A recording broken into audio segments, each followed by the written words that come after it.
अध्याय 961 dragon pool एक। पैतृक ड्रैगन पूल के बारे में बाहर से कुछ खास नहीं था। यह निश्चित रूप से एक सुंदर प्राकृतिक झरना था, लेकिन अगर किसी के पास सब कुछ देखने वाली आंखों या उसी क्षमता की कुछ समझने की क्षमता नहीं थी, तो इसके बारे में कुछ भी विशेष खोजना असंभव था। कम से कम बाहर से। छप छप।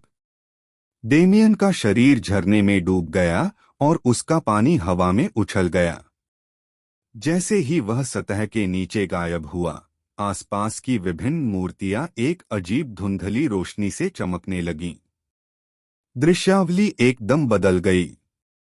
खूबसूरत जंगल और उपवन सूखकर सर्वनाशकारी बंजर भूमि में तब्दील हो गए और इस बंजर भूमि से धधकते ज्वालामुखी, स्वर्ग को भेदने वाले पहाड़ और यहाँ तक कि आसमान से बहने वाली गरजती नदियां भी उभर आईं। गर्जन, गर्जन, गर्जन। भीषण दहाड़े हवा में गूंज उठीं। मन की धाराएं एक साथ आकर बड़े पैमाने पर प्रक्षेपण करती हैं, जो आकाश में नृत्य करती हैं, जिसमें अनगिनत पौराणिक जानवरों और नायकों को उनके चरम पर चित्रित किया जाता है। चमकती मूर्तियों ने अपनी आंखें खोलीं। प्रकाश की किरणें उन्हें एक अद्वितीय प्रक्षेपित घटना से जोड़ रही थीं। और जबकि यह इतना सूक्ष्म था कि अदृश्य था, उनका ध्यान पास के तालाब की ओर गया। पूल कई अलग अलग रंगों से भरा हुआ था, जिससे तेज खूनी गंध आ रही थी। यह देखना मुश्किल था कि कोई दृश्य के भीतर था या नहीं, लेकिन अगर किसी ने इसे बाहरी व्यक्ति के रूप में देखने के लिए समय निकाला, यह स्पष्ट हो जाएगा कि बहुरंगा रक्त पूल आसपास में होने वाली सभी घटनाओं का स्रोत था। बाहर बड़े पैमाने पर परिवर्तन हो रहे थे, मानो किसी भव्य चीज का प्रतिनिधित्व किया जा रहा हो, लेकिन डेमियन को इसकी कोई जानकारी नहीं थी।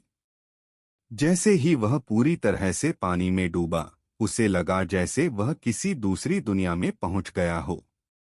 यह भारी है, दांत पीसते हुए और पानी का दबाव सहते हुए उसने मन ही मन सोचा।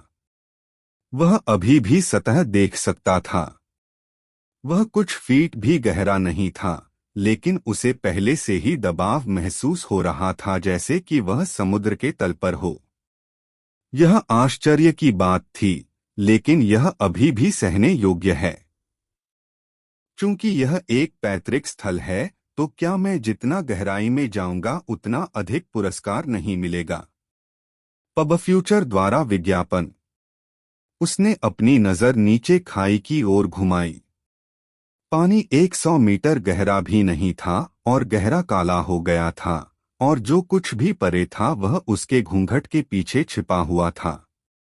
हालांकि जब से उसने पूल में प्रवेश किया, डेमियन को ऐसा महसूस हुआ कि वह पूल में एकमात्र मौजूद नहीं था। वह विभिन्न प्रकार की आभाओं को अस्पष्ट रूप से महसूस कर सकता था। निकटतम लोग कमजोर और लड़खड़ा रहे थे, लेकिन अधिक अस्पष्ट लोगों ने उस विशाल दूरी के बावजूद अपनी उपस्थिति दर्ज कराई जिसने उन्हें उससे अलग कर दिया था। इन आभाओं का वास्तविक पैतृक अनुष्ठान से कुछ लेना देना होना चाहिए, जिससे ड्रैगन को पूल में प्रवेश करने पर गुजरना पड़ता है। जहां तक मेरी बात है, यहां तक कि सर्वदर्शन करने वाली आंखों द्वारा मेरी धारणा को बढ़ाने के बावजूद मैं केवल अस्पष्ट रूप से समझ सकता हूं कि वे क्या हैं। गोल्डन ड्रैगन सम्राट ने उसे शुरू से ही चेतावनी दी थी कि पूल बाहरी लोगों के लिए अनुपयुक्त है, लेकिन उसने इस क्षण तक उन शब्दों को गंभीरता से नहीं लिया। आखिरकार उसे एहसास हुआ कि पारंपरिक तरीके से कुछ भी हासिल करना उसके लिए वास्तव में असंभव होगा। ठीक है, मैं शर्त लगाता हूं कि अगर मैं पर्याप्त प्रयास करूं तो मैं अपने शरीर की संरचना को ड्रैगन बॉडी में बदलने के लिए ब्रीथ ऑफ ऑल थिंग्स का उपयोग कर सकता हूं, लेकिन मैं ऐसा क्यों करना चाहूंगा? मैं नहीं जानता कि संसार में मेरा खून रंगने के बाद मेरी जाति क्या बन गई, लेकिन यह निश्चित रूप से किसी भी साधारण अजगर से बढ़कर है। एक समय था जब डेमियन ड्रैगन को आदर की दृष्टि से देखता था। एक समय था जब वह उन्हें सर्वोच्च अस्तित्व के रूप में देखता था जिसका वह पीछा करना चाहता था, एक ऐसी जाति जिसके साथ जुड़े होने पर उसे गर्व था। पर अब ड्रैगन वर्चस्व वाली एक और प्रजाति है। डेमियन मन ही मन मुस्कुराया और पानी से उछलकर पूल की गहराई में चला गया। उसने एक पल में 100 मीटर का निशान पार कर लिया और खुद को एक बार फिर डूबा हुआ पाया, इस बार अंधेरे में। उसके शरीर को संकुचित करने वाला दबाव हर गुजरते सेकंड के साथ उग्र होता गया। 1 किलोमीटर, 5 किलोमीटर, 9 किलोमीटर, जब वह 10 किलोमीटर के निशान तक पहुंचे तो अंततः उन्हें इसका प्रभाव महसूस होना शुरू हो गया। दरार। मुझे लगता है आपको एक नज़र डालनी चाहिए। उनकी बाह में एक छोटा सा फ्रैक्चर दिखाई दिया, जिसने उन्हें इस तथ्य के प्रति सचेत कर दिया कि दबाव उनकी सुरक्षा को दरकिनार कर रहा है। इस स्तर पर ट्रांसेंडेंट रीजनरेशन आसानी से सामना कर सकता है। मुझे अभी तक हील का उपयोग भी नहीं करना है, या कम से कम उसने यही सोचा था। वाह! जब वह 20 किलोमीटर के निशान पर पहुंचा तो उसकी मुलाकात एक भयानक पानी के नीचे की धारा से हुई जो उसके शरीर में घुस गई और उसके साथ मारपीट की, उसे गहराई में फेंक दिया और उसे पूरी तरह से विचलित कर दिया। जब उसने खुद को स्थिर करने के लिए तेजी से अपने मन का उपयोग किया तो उसने कहा, हालांकि उसकी सुरक्षा एक ही सेकंड में टूट गई। पब फ्यूचर द्वारा विज्ञापन। डेमियन का मन उसके शरीर से निकलते ही पानी में बिखर गया और मामले को बदतर बनाने के लिए बिखरे हुए मन को धारा द्वारा अवशोषित कर लिया गया, जिसने इसे एक नए स्तर तक बढ़ा दिया। वाह! अप्रस्तुत डेमियन को परेशान करने के लिए करंट दूसरी बार वापस आया। वह महसूस कर सकता था कि उसकी त्वचा और मांसपेशियां उसके तेज बल के कारण तेजी से फट रही हैं, और जैसे कि वह इस बात से दुखी था कि डेमियन इसके बारे में भूल गया था, परिवेश का दबाव तेजी से वापस आ गया, जिससे घातक वातावरण तेजी से मजबूत हो गया। धिक्कार है, धारा ने मुझे पूल में कम से कम कुछ किलोमीटर गहरे फेंक दिया। मुझे जल्द से जल्द खुद को स्थिर करने और अपने मन को नियंत्रित करने की आवश्यकता है। उसने अपने दांत पीस लिए और अपनी आंखें बंद कर लीं, उसे जीवित रखने के लिए ट्रांसेंडेंट रीजनरेशन पर भरोसा किया। उन्होंने अपनी चेतना को अपने शरीर में डुबो दिया, अपने सिस्टम के माध्यम से शून्य मन को घुमाया और अवशोषित किया कि यह बाहरी उत्तेजनाओं पर कैसे प्रतिक्रिया करता है। मान का फैलाव पानी का एक अंतर्निहित प्रभाव है, इसलिए इस पर काबू पाने की कोशिश करना बेकार होगा। इसके बजाय मुझे अनुकूलन करने की आवश्यकता है। मुझे यकीन है कि यह परीक्षण इसी बारे में है। डेमियन ड्रैगन कबीले का सदस्य नहीं था। गोल्डन ड्रैगन सम्राट ने कभी भी स्पष्ट रूप से इसका उल्लेख नहीं किया, लेकिन डेमियन को यकीन था कि उस क्षेत्र में अवशिष्ट आत्माएं और आत्माएं थीं जो उसे देख रही थीं, संभवतः पैतृक जानवरों के अवशेष। उन प्राचीन पूर्वजों को कैसा महसूस हुआ होगा जब वे अचानक जाग गए और उन्हें एहसास हुआ कि पैतृक ड्रैगन पूल में कोई व्यक्ति बिल्कुल भी ड्रैगन नहीं था। वे क्रोधित होंगे और मुझे संदेह है कि उस कमीने सम्राट ने कुछ भी समझाने की जहमत उठाई। सम्राट के बारे में डेमियन की राय ऐसे बदल गई मानो वह द्विध्रुवीय हो। जब मैं डेमिगॉड स्तर पर पहुंचूंगा तो मैं एस्टोरिया के सामने उसकी गंदगी को शर्मिंदा करूंगा। देखते हैं उसे प्रतिशोध का स्वाद कैसा लगता है। डेमियन ने अपना सिर हिलाया और एक बार फिर अपना ध्यान केंद्रित किया।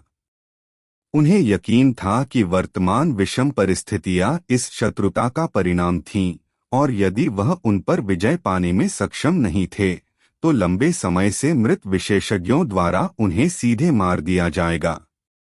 ईमानदारी से कहूं तो मैं शायद मौत से बच सकता हूं, लेकिन अगर वे मेरी आत्मा को निशाना बनाएंगे तो मैं बिल्कुल भी बचाव नहीं कर पाऊंगा। साथ ही अभी गोल्डन ड्रैगन कबीले से कोई दुश्मन बनाना अच्छा विचार नहीं है। इस बात की पूरी संभावना है कि मैं भविष्य में उन्हें अपने अधीन कर सकूंगा, इसलिए मुझे उनके साथ अच्छा व्यवहार करना चाहिए।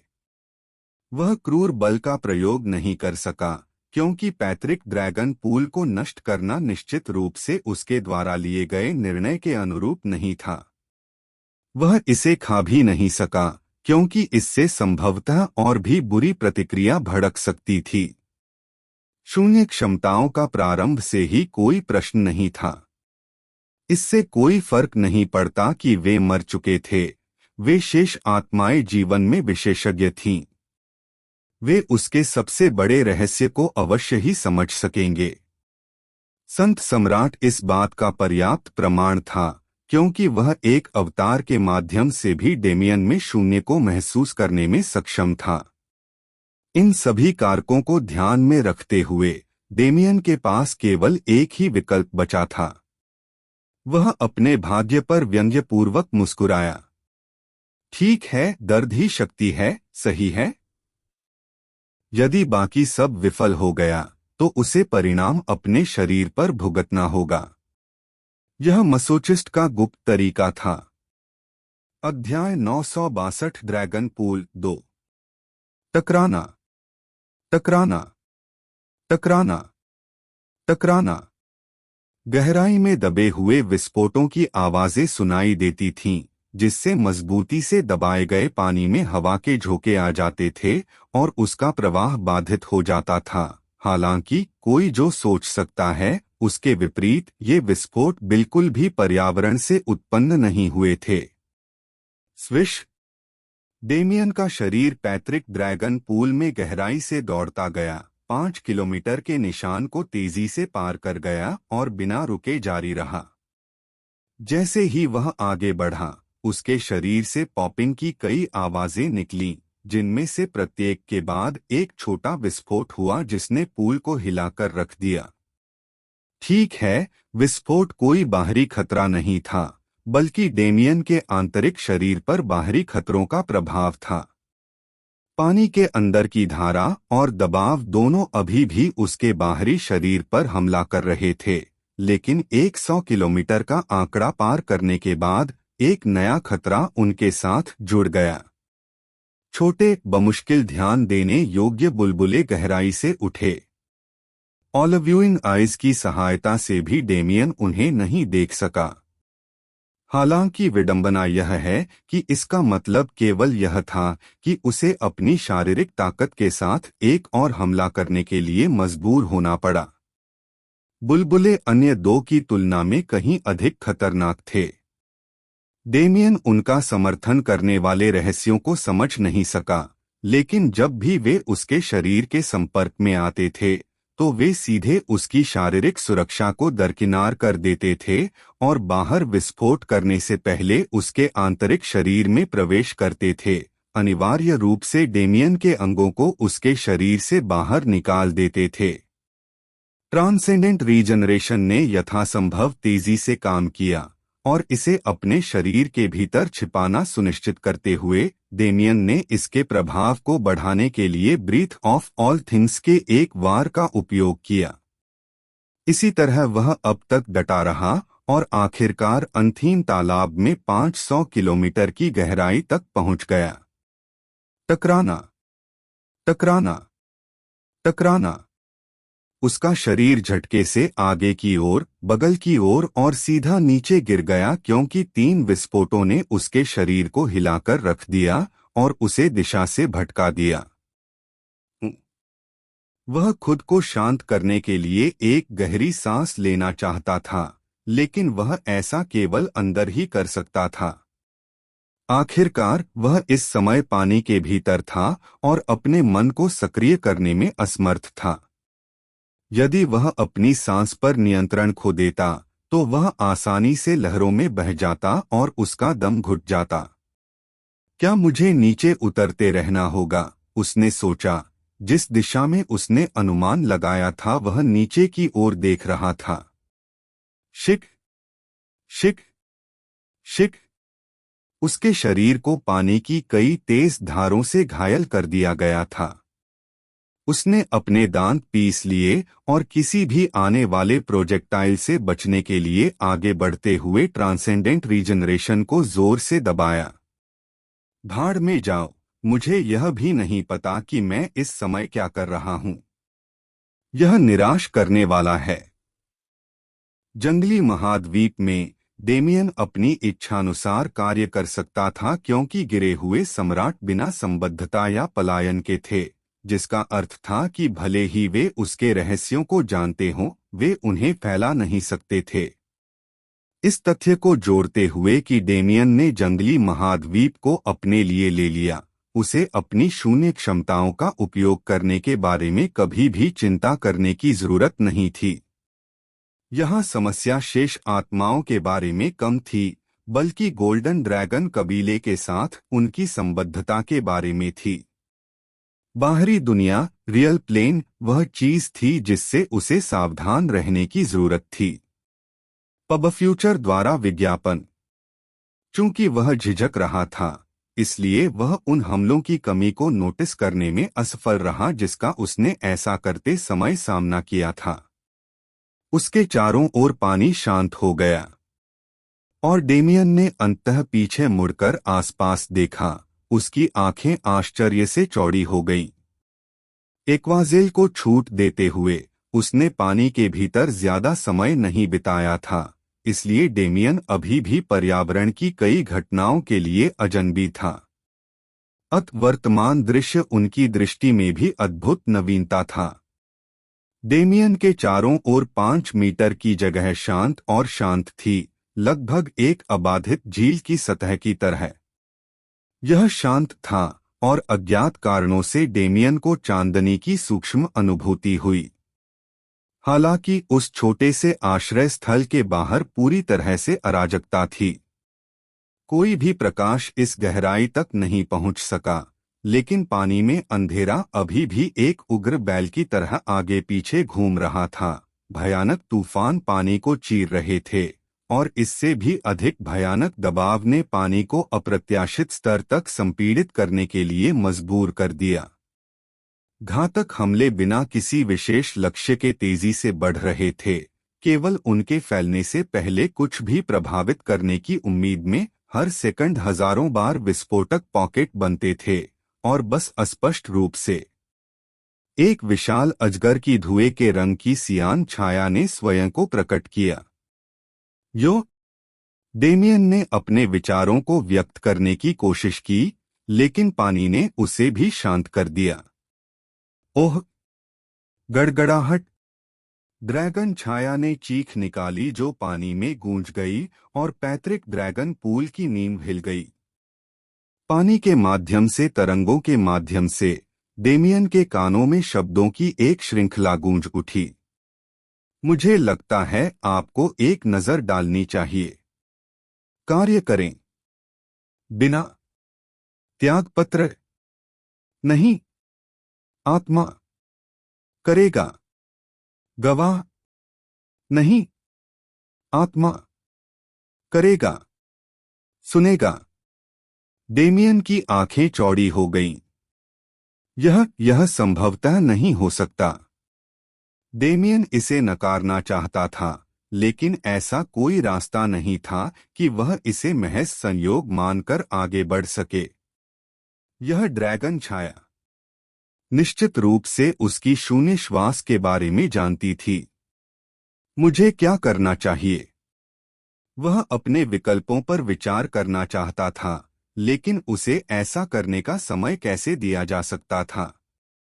डेमियन ने देखा कि सुरक्षित क्षेत्र को बाहरी अराजकता ने तेजी से निगल लिया था।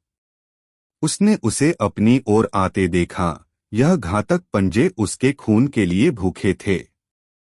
सोचने का समय नहीं था। पब फ्यूचर द्वारा विज्ञापन। इस समय अब तो मुझे भी नहीं पता। भाड़ में जाओ, चलो चलें। डेमियन ने पीछे हटना बंद कर दिया। वूम। अव्यवस्थित जल प्रवाह ने आखिरकार उसे पकड़ लिया, लेकिन उसी क्षण काली काली मन की एक भयानक दीवार ने उसे वापस पटक दिया और बलपूर्वक अराजकता पर काबू पा लिया। आप मुझे बाहर जाते हुए देखना चाहते हैं? तब मेरे पास आओ। डेमियन अपनी पूरी शक्ति से दहाड़ उठा। उन्होंने अपने शब्दों में शून्यता की सांस को शामिल किया और वातावरण को उनकी उपस्थिति को स्वीकार करने के लिए मजबूर किया, जिससे वे पानी के माध्यम से हर दिशा में गूंजने लगे, जिससे अंतरिक्ष उनकी उपस्थिति से भर गया। टकराना।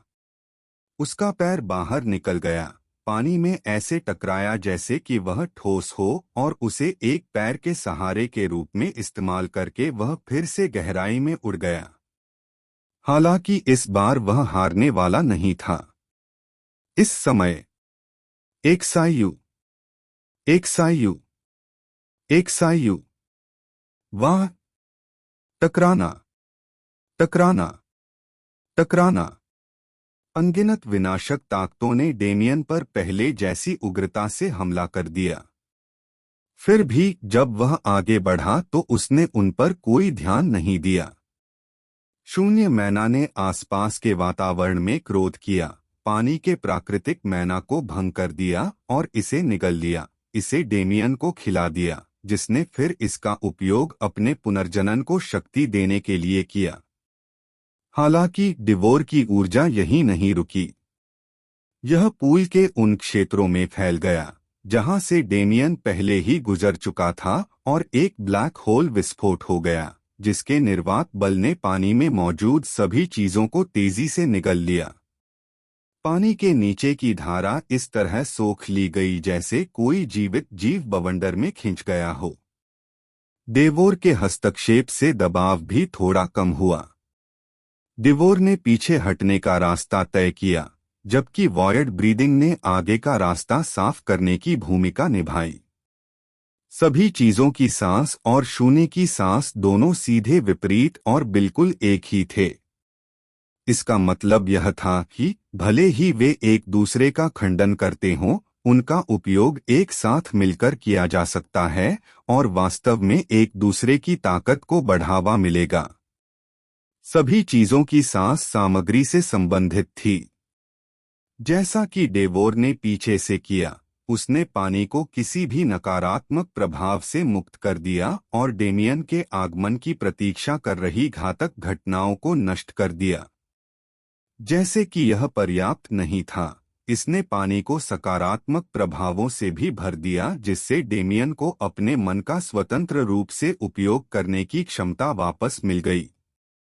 हालांकि अब उसे इसकी आवश्यकता नहीं थी। शून्यता की सांस ईथर से संबंधित है। कार्रवाई में अन्य दो शून्य क्षमताओं के विपरीत, इसने डेमियन के चार्ज को आगे बढ़ाने में बिल्कुल भी मदद नहीं की, बल्कि यह शिकार की तलाश में आसपास के इलाके में सांप बनकर घूमता रहा। हालांकि इसका विशिष्ट उद्देश्य अभी तक स्वयं प्रकट नहीं होगा। वर्तमान में डेमियन पैत्रिक ड्रैगन पूल में 5000 किलोमीटर गहराई में था, और देखने से लगता है कि इसकी मंजिल तक पहुंचने से पहले कम से कम 5000 लोग और होंगे। वास्तव में यदि पुरस्कार इस बेकार लंबी यात्रा को उचित नहीं ठहराते, तो मैं कसम खाता हूं कि मैं क्रोधित हो जाऊंगा। अध्याय 963 ड्रैगन पूल 3। ड्रैगन पूल, जैसा कि गोल्डन ड्रैगन सम्राट ने उल्लेख किया है, मूल रूप से ड्रैगन के लिए अपने खून को साफ करने और बढ़ाने के लिए था। यह प्रक्रिया केवल शरीर का मामला नहीं था, बल्कि आत्मा का भी मामला था। रक्तशोधन प्रक्रिया अंतिम प्रक्रिया है जो किसी के पूल से बाहर निकलने से पहले होती है। इससे पहले कि कोई भी अपने खून को साफ करने का अवसर प्राप्त कर सके, उसे पहले साक्षात्कार की मुद्रा प्राप्त करने की आवश्यकता होती है। यह विशिष्ट रूप से मूर्तियों की एक श्रृंखला के माध्यम से पेश किया गया था। जब कोई व्यक्ति अपनी सहन शक्ति की सीमा तक पहुंच जाता था, जो प्रतिष्ठित क्षेत्र में शेष मूर्तियों द्वारा पेश किया जाता था। ड्रैगन की यादों को जारी करने के बाद युवा ड्रैगन को रक्त संबंधी तत्वों और शक्ति का एक हिस्सा दिया जाएगा, जो उन्हें अपने भविष्य के विकास पथ को परिभाषित करने में मदद करेगा। इनमें कई छात्रों के विशाल संयुक्त लाभ धीरे धीरे प्रतिभा के बढ़ने के साथ साथ स्वर्ग विरोधी प्रतिभा और क्षमता के रूप में दिखाई देते हैं। यह जानने के लिए कोई भी प्रश्न कर सकता है, गोल्डन ड्रैगन कबीला जादुई ड्रैगन पूल का उपदेश कैसे कर सकते हैं? कबीले की शक्ति के बावजूद यह वास्तविकता नहीं बदल सकती। प्रत्येक पुरातात्विक आत्मा बुद्धि अपनी शक्ति से अधिक एक प्रतिभा को चुना जा सकता है, तो पुरातात्विक ड्रैगन बैल सेड तक कबीले का समर्थन कैसे किया जा सकता है? यह पूर्ववर्तियों की भारी संख्या में मृत्यु का कारण नहीं था, इतना तो निश्चित था। दरअसल पैत्रिक ड्रैगन पूल बिल्कुल भी गोल्डन ड्रैगन कबीले का खजाना नहीं था। सत्य कहीं अधिक रहस्यमय था। सच्चा पैत्रिक ड्रैगन पूल स्वर्गीय दुनिया में रहता था, जो ग्रैंड हेवंस सीमा से बहुत दूर था। हालांकि पैत्रिक ड्रैगन पूल ड्रैगन प्रजाति के सबसे बड़े खजानों में से एक था। यह खुद को कहीं भी प्रोजेक्ट करने में सक्षम था जहां यह ड्रैगन ढूंढ सकता था और उन्हें खुद के एक न्यूनतम संस्करण के साथ पेश कर सकता था। एक ही छतरी के नीचे पूरी ड्रैगन प्रजाति को सशक्त और एकजुट कर सकता था। इससे कोई फर्क नहीं पड़ता कि ड्रैगन कुलों के बीच कितने भयानक झगड़े हो गए, वे कभी भी खुले तौर पर एक दूसरे को खत्म करने का प्रयास नहीं करेंगे। कम से कम जब तक दास्ता की नियति जैसी असंगत परिस्थितियां नहीं थीं। फिर भी पैत्रिक ड्रैगन पूल संपूर्ण ड्रैगन प्रजाति का समर्थन क्यों कर सकता है? इसका रहस्य स्वयं ड्रैगन की प्रकृति में छिपा है। यह बहुतों को ज्ञात नहीं था, लेकिन प्रत्येक ड्रैगन की आत्मा जो चरम शिखर चौथी श्रेणी या उच्चतर के 9 चक्करों तक पहुंच गई थी, उसे पूल के भीतर आराम करने के लिए रखा जाएगा। यह सिर्फ एक कबीला या एक ब्रह्मांड ही नहीं था, बल्कि अस्तित्व में मौजूद हर ड्रैगन इसके अधीन था। इसलिए पैत्रिक ड्रैगन पूल की ऊर्जा कभी खत्म कैसे हो सकती है? पब फ्यूचर द्वारा विज्ञापन।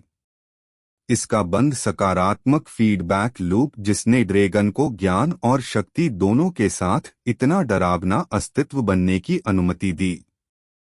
अधिकांश युवा ड्रैगन पूल में बहुत गहराई तक नहीं गए, लेकिन चूंकि पूल ने ताकत के बजाय क्षमता का परीक्षण किया, इसलिए 5000 किलोमीटर की गहराई में उन पैतृक आत्माओं के लिए उन लोगों में रुचि लेना बहुत दुर्लभ नहीं था जो ऐसा भी नहीं कर पाए। इसे उनके बैठने की जगह के आधे रास्ते पर बना। हालांकि उस बिंदु के नीचे 5000 किलोमीटर का क्षेत्र एक पूर्ण मोड़ को चिह्नित करता है। इस क्षेत्र में विद्यमान प्रत्येक ड्रैगन आत्मा अत्यंत शक्तिशाली थी, प्रत्येक अपने युग का प्रसिद्ध विशेषज्ञ था। प्रतिभाओं के लिए इन गहराइयों तक पहुंचना दुर्लभ था और इन ड्रैगन के लिए रुचि लेना और भी दुर्लभ था। दुर्भाग्य से आज ऐसा दिन नहीं था जब वे अपनी उदासीनता बरकरार रख सकें। गर्जन। एक भयानक दहाड़ निकली। एक गहरे लाल रंग की ड्रैगन आत्मा अपनी पूरी शक्ति के साथ गहराई में दौड़ी, अपने चारों ओर की घातक घटनाओं के माध्यम से सटीकता के साथ घूमती रही और अपने पीछे के रास्ते को अवरुद्ध करने और अपने पीछा करने वाले को विलंबित करने के लिए हर संभव प्रयास कर रही थी। फिर भी इसने कुछ भी काम नहीं किया। वुंग। गहरे काले मैना का एक स्पंदन पानी में फैल गया और उसके संपर्क में आने वाली हर चीज को तुरंत तितर-बितर कर दिया। चट्टानों और रुकावटों को सीधे शून्य में विलीन कर दिया गया, जबकि प्रत्येक ड्रैगन आत्मा और मन की घटना को एक अच्छे कारण के लिए निगल लिया गया और पुनर्नवीनीकरण किया गया। अजगर की आत्मा घबरा गई। उसने अपनी पूरी शक्ति से भागने की कोशिश की, लेकिन वस्तुतः वह कुछ नहीं कर सका। कंपी, मुझे लगता है आपको एक नजर डालनी चाहिए। इसका शरीर अचानक हिल गया। एक भयानक अनुभूति उसकी लौकिक पीठ पर रेंगने लगी। ड्रैगन की आत्मा जम गई। इसका एकमात्र विकल्प मरना था। आखिरी क्षण तक इसका एहसास नहीं हुआ। वाह! पब फ्यूचर द्वारा विज्ञापन। ड्रैगन की आत्मा को मैना के एक जानवर के पंजे ने निगल लिया था। इसकी यादें डेमियन के दिमाग में दौड़ गईं, जबकि इसकी शक्ति उसके दिमाग में शामिल हो गई, जिससे उसका मन और उसकी वंशावली दोनों मजबूत हो गईं। अच्छा, मैं इनमें से जितनी अधिक आत्माओं को सोख लूंगा, इस पानी में रहना उतना ही आसान हो जाएगा। जबकि डेमियन को यह नहीं पता था, किसी को मूल रूप से केवल एक ही आत्मा को अवशोषित करना था, और उस पर सहमति से। लेकिन उसे परवाह करने की क्या जरूरत थी? सबसे पहले इस मुकदमे में उनके खिलाफ धांधली की गई थी। चूंकि वह रहस्यमय ड्रैगन छाया चाहती थी कि वह बाहर जाए, वह इसे एक शानदार प्रदर्शन देने जा रहा था। आखिरकार एक ड्रैगन छाया जो सीधे पैत्रिक ड्रैगन पूल को दबा सकती है, निश्चित रूप से एक साधारण चरित्र नहीं है। और अगर ऐसा था भी, तो डेमियन उसे बेवकूफ बनाने के लिए इसे खा जाएगा। उनकी योजना एकदम सही थी। वह वर्तमान में पैत्रिक ड्रैगन पूल में 8000 किलोमीटर गहराई में था, और यह लाल ड्रैगन आत्मा 36वीं आत्मा थी जिसे उसने अवशोषित किया था। उसने अपनी गति धीमी कर दी और एक अवरोध खड़ा कर दिया ताकि वह शांति से ड्रैगन आत्मा की यादों को अवशोषित कर सके। खैर, ऐसा नहीं था कि कोई ड्रैगन आत्मा उसके क्रोध के बाद उसके पास आने की पहल करेगी, लेकिन यह बात अलग थी। जैसा कि मैंने सोचा था, इन ड्रैगन आत्माओं की स्थिति ताकत से नहीं, बल्कि किंवदंती से निर्धारित होती है। स्मृतियों को देखने के बाद डेमियन ने पुष्टि की। मैंने अब तक जितने ड्रैगन खाए हैं, उनमें से केवल 5 या 6 ही जीवित थे जब वे डेमिगॉड स्तर पर थे, लेकिन उनकी आत्माएं इतनी खराब हो गई थीं कि वे सुसंगत रूप से बोलने की क्षमता बनाए नहीं रख सके। बाकी सभी चरम शिखर की अलग अलग क्रांतियों में हैं, लेकिन उन सभी में जो समानता है वह है डेमियन द्वारा आत्मसात किया गया छठा आत्मा एक महान सेनापति था जिसने 10,000 साल पहले नॉक्स पर विजय प्राप्त करने के लिए अनगिनत सेनाओं का नेतृत्व किया था। उनके प्रयासों ने ब्रह्मांड को कई वर्षों की राहत दी, जिसके बाद ब्रह्मांड की सेनाओं को एक सूचित जवाबी हमला करने की अनुमति मिली, जिसने नॉक्स को ब्रह्मांड से लगभग बाहर निकाल दिया। 13वीं आत्मा एक रीपर थी जो डेथ ड्रैगन गॉडबीस्ट के अधीन काम करती थी। वह उन करोड़ों आत्माओं के प्रबंधन का प्रभारी था जिन्हें उसके प्रशिक्षण में डेमिगॉड की सहायता के लिए हर दिन काटा जाता था। हालांकि अमानवीयता से भयभीत होकर उसने अपनी यात्रा के दौरान मिले कई सहयोगियों की मदद से डेमिगॉड के खिलाफ विद्रोह किया और उसे उखाड़ फेंका, जिससे उसके युग में अनगिनत लोगों को सुरक्षा मिली।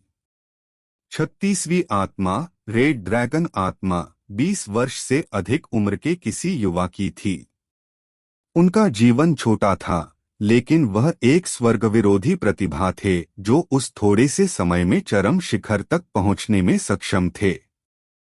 और जबकि वह महान उपलब्धियों की एक लंबी श्रृंखला के लिए पर्याप्त समय तक जीवित नहीं रहे, उन्होंने अपने सेक्टर में खुलने वाले एबिसल कॉरिडोर को सील करने के लिए अपनी रक्त शक्ति का विस्फोट करने की स्मारकीय उपलब्धि हासिल की, जिससे आक्रमण को रोका गया और पूरे सेक्टर को आसन्न विनाश से बचाया गया। वे सभी अपनी पीढ़ियों के नायक थे। उनकी किंवदंतियों का समर्थन करने वाले कारनामे विविध थे, लेकिन वे सभी उन लोगों की काल्पनिक कहानियां थीं जिन्होंने देवत्व पर चढ़ने के बाद भी ऐसी चीजें हासिल की जो कई लोग कभी नहीं कर पाए। वास्तव में देवताओं द्वारा स्पष्ट किंवदंतियां बनाने की संभावना भी कम थी, क्योंकि वे किसी से भी अधिक सतर्क थे। यह रोचक है। मुझे और प्रयोग करना चाहिए। डेमियन ने अपनी मुट्ठी भींचते हुए मन ही मन मुस्कुराया और एक शिकारी की तरह शिकार की तलाश में आसपास की ओर अपनी निगाहें घुमाईं। यह सचमुच दिलचस्प था। ये किंवदंतियां इतनी महान थीं कि इन्हें पूरी तरह समेटा नहीं जा सका। उनकी शक्ति का एक हिस्सा डेमियन की किंवदंती में लीक हो गया जब उसने उन्हें अवशोषित किया, उसे सशक्त बनाया और उनकी कहानियों को अपनी कहानियों में जोड़ा। यह एक अजीब एहसास था कि वह ठीक ठीक पता नहीं लगा सका और वह इसके बारे में और अधिक जानना चाहता था। जैसा कि अपेक्षित था, यह पैत्रिक ड्रैगन पूल वास्तव में रोमांचक है। अध्याय 964 ड्रैगन पूल 4। डेमियन ने तुरंत अपनी इच्छा पर काम किया।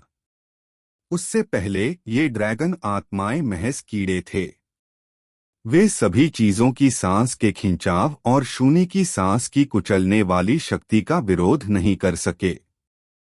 उनकी आत्माओं को विच्छेदित किया गया और उनकी शक्तियों को विभाजित किया गया और डेमियन को उनकी सर्वोत्तम क्षमताओं में सहायता करने के लिए पुनः उपयोग किया गया। उसे अलग-थलग करने और दबाने की कोशिश के परिणामस्वरूप उन्हें उसके क्रोध का सामना करना पड़ा, और उन्होंने इसका डटकर सामना किया। डेमियन 8000 से 9000 किलोमीटर की गहराई तक नहीं गया। उसे जो भी ड्रैगन आत्मा मिली उसे भेदने में उसने अपना समय लिया।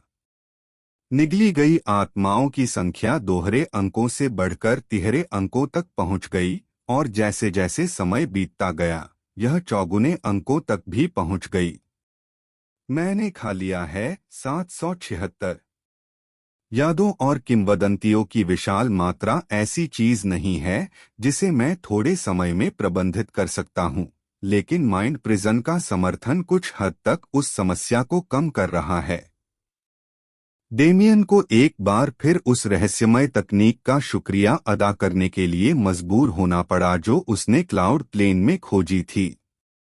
मूल रूप से इसे एक तलवार तकनीक माना जाता था, लेकिन डेमियन ने प्लेग की तरह तलवार वाले हिस्से से परहेज किया। यह उसका इरादा नहीं था, यह तो परिस्थितियों का नतीजा था। शुरुआत में तियान यांग ने उसे सावधानी से अभ्यास करने की चेतावनी दी ताकि वह तकनीक से एक हृदयहीन राक्षस में न बदल जाए, इसलिए डेमियन इसके उपयोग में सतर्क था। खुद पर काबू पाने के बाद उन्होंने अपनी खुद की और अधिक तलवार तकनीक बनाने के लिए प्रेरणा के रूप में वॉयड हार्ट स्वॉर्ड लॉ का उपयोग करने के बारे में सोचा था, लेकिन इससे पहले कि वह इस तक पहुंच पाते, उन्होंने इतनी सारी नई क्षमताएं हासिल कर लीं कि वह इसके बारे में पूरी तरह से भूल गए। तब से डेमियन ने तकनीक के आधे हिस्से स्वॉर्ड लॉ पर कभी ध्यान नहीं दिया, हालांकि उन्होंने वॉयड हार्ट खंड को बेहतर बनाने के लिए बहुत काम किया था। माइंड प्रिजन हमेशा उनकी सबसे बड़ी आध्यात्मिक सुरक्षाओं में से एक थी, और जैसे जैसे वह बड़े हुए, उन्होंने यह सुनिश्चित किया कि यह उनके साथ बढ़े। अपनी वर्तमान क्षमताओं के साथ, यह न केवल उसकी अपनी यादों और भावनाओं को धारण कर सकता है, बल्कि इसका उपयोग शून्यता की सांस द्वारा निगली गई चीजों के भंडारण स्थान के रूप में भी किया जा सकता है। अक्षुण्ण आत्माओं सहित पहले की अलंकारिक मानसिक जेल वास्तव में इसका नाम बन गई। यह क्षमता विशेष रूप से वर्तमान स्थिति में महत्वपूर्ण थी, क्योंकि डेमियन निस्संदेह उन यादों से भ्रष्ट और नियंत्रित हो जाएगा जो वह अन्यथा खा रहा था। आखिरकार, चाहे उसकी आध्यात्मिक दुनिया कितनी भी मजबूत क्यों न हो, वह कई अलग अलग बिखरे हुए युगों और स्थानों से लाखों वर्षों की यादों को अवशोषित कर रहा था, जिनमें से कुछ ग्रैंड हेवन सीमा में बिल्कुल भी नहीं थीं। फिर भी हमेशा एक सीमा होगी। जैसा कि डेमियन ने स्वयं महसूस किया, माइंड प्रिजन केवल समस्या को कम कर सकता है, न कि उसे हल कर सकता है। अच्छी बात यह है कि यह कोई बड़ा नुकसान नहीं है। मैं एक और खाऊंगा ताकि मैं भाग्यशाली संख्या 777 तक पहुंच सकूं और फिर मैं पूल के नीचे तक अपना रास्ता बनाऊंगा। यह वही होना चाहिए जहां पिछली ड्रैगन छाया की आभा मुझे खींच रही है। पब फ्यूचर द्वारा विज्ञापन। डेमियन ने तुरंत अपनी बात पूरी कर ली। अगली ड्रैगन आत्मा इतनी बदकिस्मत थी कि उसने खुद को उसके प्रक्षेप पथ में पाया। बिना किसी संघर्ष के उसे निगल लिया गया और बाकी के साथ एकीकृत कर दिया गया। यह शर्म की बात है कि यह बहुत शक्तिशाली नहीं था, लेकिन ठीक है। डेमियन ने कंधे उचकाए और अपनी स्थानिक क्षमताओं को शून्य मन द्वारा बढ़ाया। उसे जल्द से जल्द पैतृक ड्रैगन पूल की सबसे गहरी गहराई तक ले जाने के लिए प्रेरित किया। यह एक अविश्वसनीय रूप से प्रभावी तरीका था। डेमियन अपनी प्रतीक्षा कर रहे लगभग हर खतरे को सीधे दरकिनार करने में सक्षम था और वॉयड ब्रीथिंग ने किसी भी अपरिहार्य चीज से आसानी से निपट लिया। 8,500 किलोमीटर से 10,000 किलोमीटर तक की यात्रा एक साधारण यात्रा थी, लेकिन जब डेमियन पहुंचे तो उन्हें एहसास हुआ 10,000 किलोमीटर बिल्कुल भी गहरी गहराई नहीं थी। कमबख्त नरक, उसने मन ही मन धिक्कारा, हल्का झुंझलाया। उसने पूल के झूठे तल पर इधर-उधर घूमने की जहमत नहीं उठाई। अब उसकी सबसे बड़ी प्राथमिकता उस ड्रैगन छाया को ढूंढना था। उन्होंने लगातार टेलीपोर्ट किया और प्रति मिनट कई 100 किलोमीटर की दूरी कुशलतापूर्वक तय करने के लिए डायमेंशनल केज और अन्य डायमेंशनल जादू के एक जटिल संयोजन का उपयोग किया। 15,00,20,00,20,00,25,000। जब वह 30,000 किलोमीटर के निशान पर पहुंचे तो अंततः उन्हें काले पानी में अंतर दिखाई दिया। यही है क्या? उसने उत्साहपूर्वक कुछ और 1,000 किलोमीटर की दूरी तय की और अंततः अनावश्यक रूप से लंबी यात्रा के बाद उसका पैर ठोस जमीन को छू गया। वाह! मुझे लगता है आपको एक नजर डालनी चाहिए। एक हवा का झोंका गुजर गया। डेमियन ने चुपचाप आनंद लिया। रुको, एक हवा। डेमियन की आंखें चौड़ी हो गईं क्योंकि उसे एहसास हुआ कि उसके चारों ओर का पानी अब किसी भी मायने में पानी नहीं रहा, बल्कि यह हवा के रंग का था और पानी की तरह दिखने वाली बनावट वाला था। क्या यह कोई गुप्त क्षेत्र है? डेमियन को आश्चर्य हुआ, लेकिन ऑलव्यूइंग आइज ने स्थानिक गड़बड़ी का कोई संकेत नहीं दिखाया, इसलिए उसे इस धारणा को त्यागने के लिए मजबूर होना पड़ा। ये पुश्तैनी ड्रैगन इतने आकर्षक हैं कि मेरे जैसे विनम्र व्यक्ति के लिए उनके तरीकों को तर्कसंगत बनाना असंभव है। अगर मुझे जवाब चाहिए तो मुझे उसे ढूंढना होगा। डेमियन की आंखें पश्चिम की ओर मुड़ गईं। पब फ्यूचर द्वारा विज्ञापन। यह करीब महसूस होता है। मुझे इस बिंदु से बाधित नहीं किया जाना चाहिए।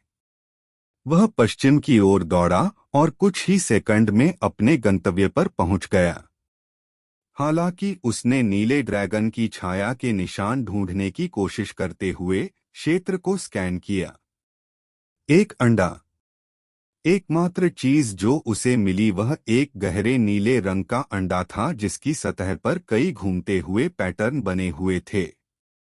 यह लगभग 4 फीट लंबा था और जब डेमियन इसे लेने गया तो उसे एहसास हुआ कि इसका वजन कम से कम एक पहाड़ जितना था। यह कैसा अंडा है? उन्होंने कहा। यहाँ तक कि सबसे बड़े बेहेमोथ भी अपनी जन्मपूर्व अवस्था में इतने भारी नहीं थे। डेमियन ने अंडे को छिपे हुए गड्ढे से बाहर खींच लिया और उसे अपनी हर धारणा क्षमता के साथ देखने से पहले समतल जमीन पर रख दिया।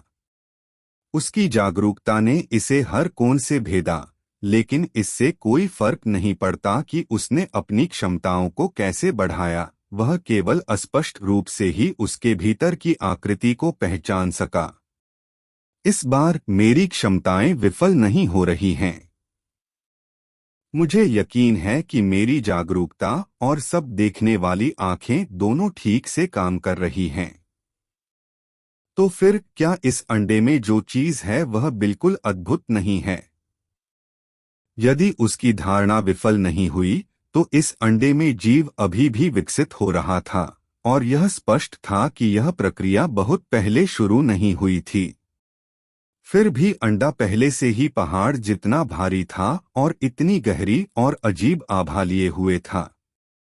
मुझे इसे अभी अपने साथ ले जाना चाहिए। शायद मैं इसे अभयारण्य में समय विस्तार में रखकर और कुछ समय के लिए इसके विकास का समर्थन करके कुछ उत्तर प्राप्त कर सकता हूँ। चाहे जो भी हो, यह दिलचस्प था और डेमियन के लिए इसे लेने का यही पर्याप्त कारण था। क्या आप सच में ऐसा सोचते हो? वातावरण में एक आवाज गूंजी जिससे हवा कांप उठी। डेमियन ने जिज्ञासावश अपनी भौंह उठाई और उसे घुमा दिया। एक ड्रैगन आत्मा जिसमें भावना है, यह पहली बार है। जब उसने अपने पीछे साकार अस्तित्व का सामना किया तो उसने टिप्पणी की, यह केवल एक सिर था। फिर भी यह इतना बड़ा सिर था कि जहां तक डेमियन इसे समझ सकता था, पूरे गुप्त क्षेत्र को ग्रहण कर सकता था। इस ड्रैगन की एक आंख किसी भी तारे या ग्रह से भी बड़ी थी। डेमियन का शरीर अनजाने उत्साह से कांप उठा। यह एक सहज प्रतिक्रिया थी। उसने धीरे धीरे अपना मुंह खोला और बोलने के लिए अपने होंठ हिलाए, इस पूर्ण शक्ति के सामने अपनी भावनाओं को दबा दिया। आपने न केवल मेरे विचारों को पढ़ा, बल्कि आपने अपनी भावना भी बनाए रखी। चूंकि मैं उस स्तर के आसपास भी किसी अन्य ड्रैगन आत्मा से नहीं मिला हूं, इसलिए मुझे यह मान लेना होगा कि वह आप ही थे जिसने मुझे यहां बुलाया था, उन्होंने कहा। गहरी सांस। वह मुस्कुराया और अभिवादन में दृढ़ता से अपनी मुट्ठी अपनी हथेली पर ले आया। मेरा नाम डेमियन वॉयड है, हर चीज का भावी शासक। आपसे परिचित होना खुशी की बात है। अध्याय 965 पूर्वज 1। मेरा नाम डेमियन वॉयड है, हर चीज का भावी शासक। आपसे परिचित होना खुशी की बात है। डेमियन ने सम्मानपूर्वक अपना सिर झुकाया और अपने सामने मौजूद व्यक्ति का अभिवादन किया, लेकिन उसके शब्द उतने ही अहंकारी थे जितने हो सकते थे। कुछ समय पहले जब उसका पहली बार इस छाया से सामना हुआ था, तो वह इससे कुछ भी महसूस नहीं कर पाया था और केवल इसकी क्षमताओं से ही इसके महत्व का अनुमान लगा सका था।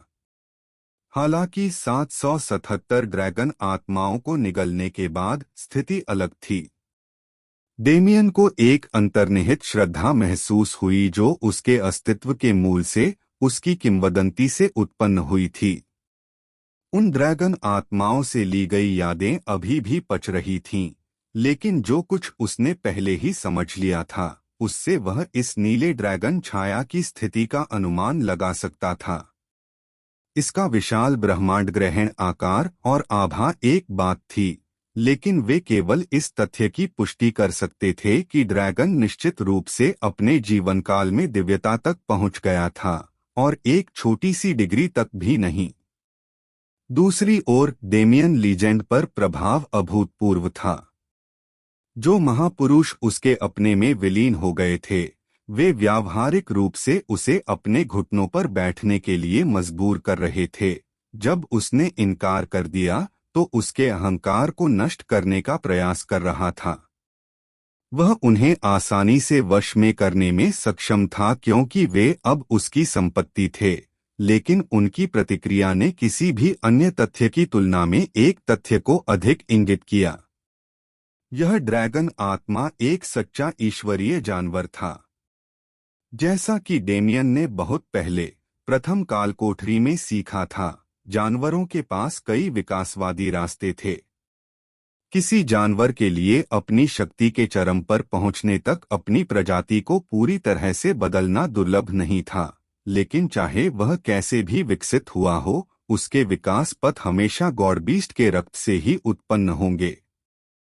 हर एक जानवर में गॉडबीस्ट का खून था, लेकिन अधिकांश के लिए इस खून को तब तक पतला और मिश्रित किया गया जब तक कि इसके अस्तित्व का कोई मतलब नहीं रह गया। जब एक जानवर अपनी शक्ति में वृद्धि करता है, तो उसका गॉडबीस्ट रक्त भी बढ़ता और विकसित होता, अपने स्वयं के रक्त के साथ विलीन हो जाता और उसके अस्तित्व की स्थिति को बढ़ाता। और अंत में दिव्यता के समक्ष अंतिम चरण में जानवरों को एक विकल्प दिया जाता है। उनकी पहली पसंद अपने गॉडबीस्ट पूर्वज के विकास पथ का अनुसरण करना था। यह रास्ता सुरक्षित और अपेक्षाकृत स्थिर था। जब तक किसी के पास उपयुक्त क्षमता है और वह लंबे समय तक जीवित रहने में सक्षम है, तब तक वह अंततः गॉडबीस्ट स्तर तक पहुंच जाएगा, भले ही ऐसा करने में 10 लाख साल लग जाएं। इसके साथ ही चूंकि ये गॉडबीस्ट पहले से ही अच्छी तरह से स्थापित थे, इसलिए उनकी रक्त संबंधी यादें उनके वंशजों को आगे बढ़ने में सहायता करने, उनका समर्थन करने और उन्हें उपयोग करने के लिए संगत तकनीक प्रदान करने के लिए मौजूद थीं। दूसरा विकल्प ज्यादा जोखिम भरा था। इस विकल्प का मतलब पैतृक मार्ग को त्यागना और अपना रास्ता बनाना था।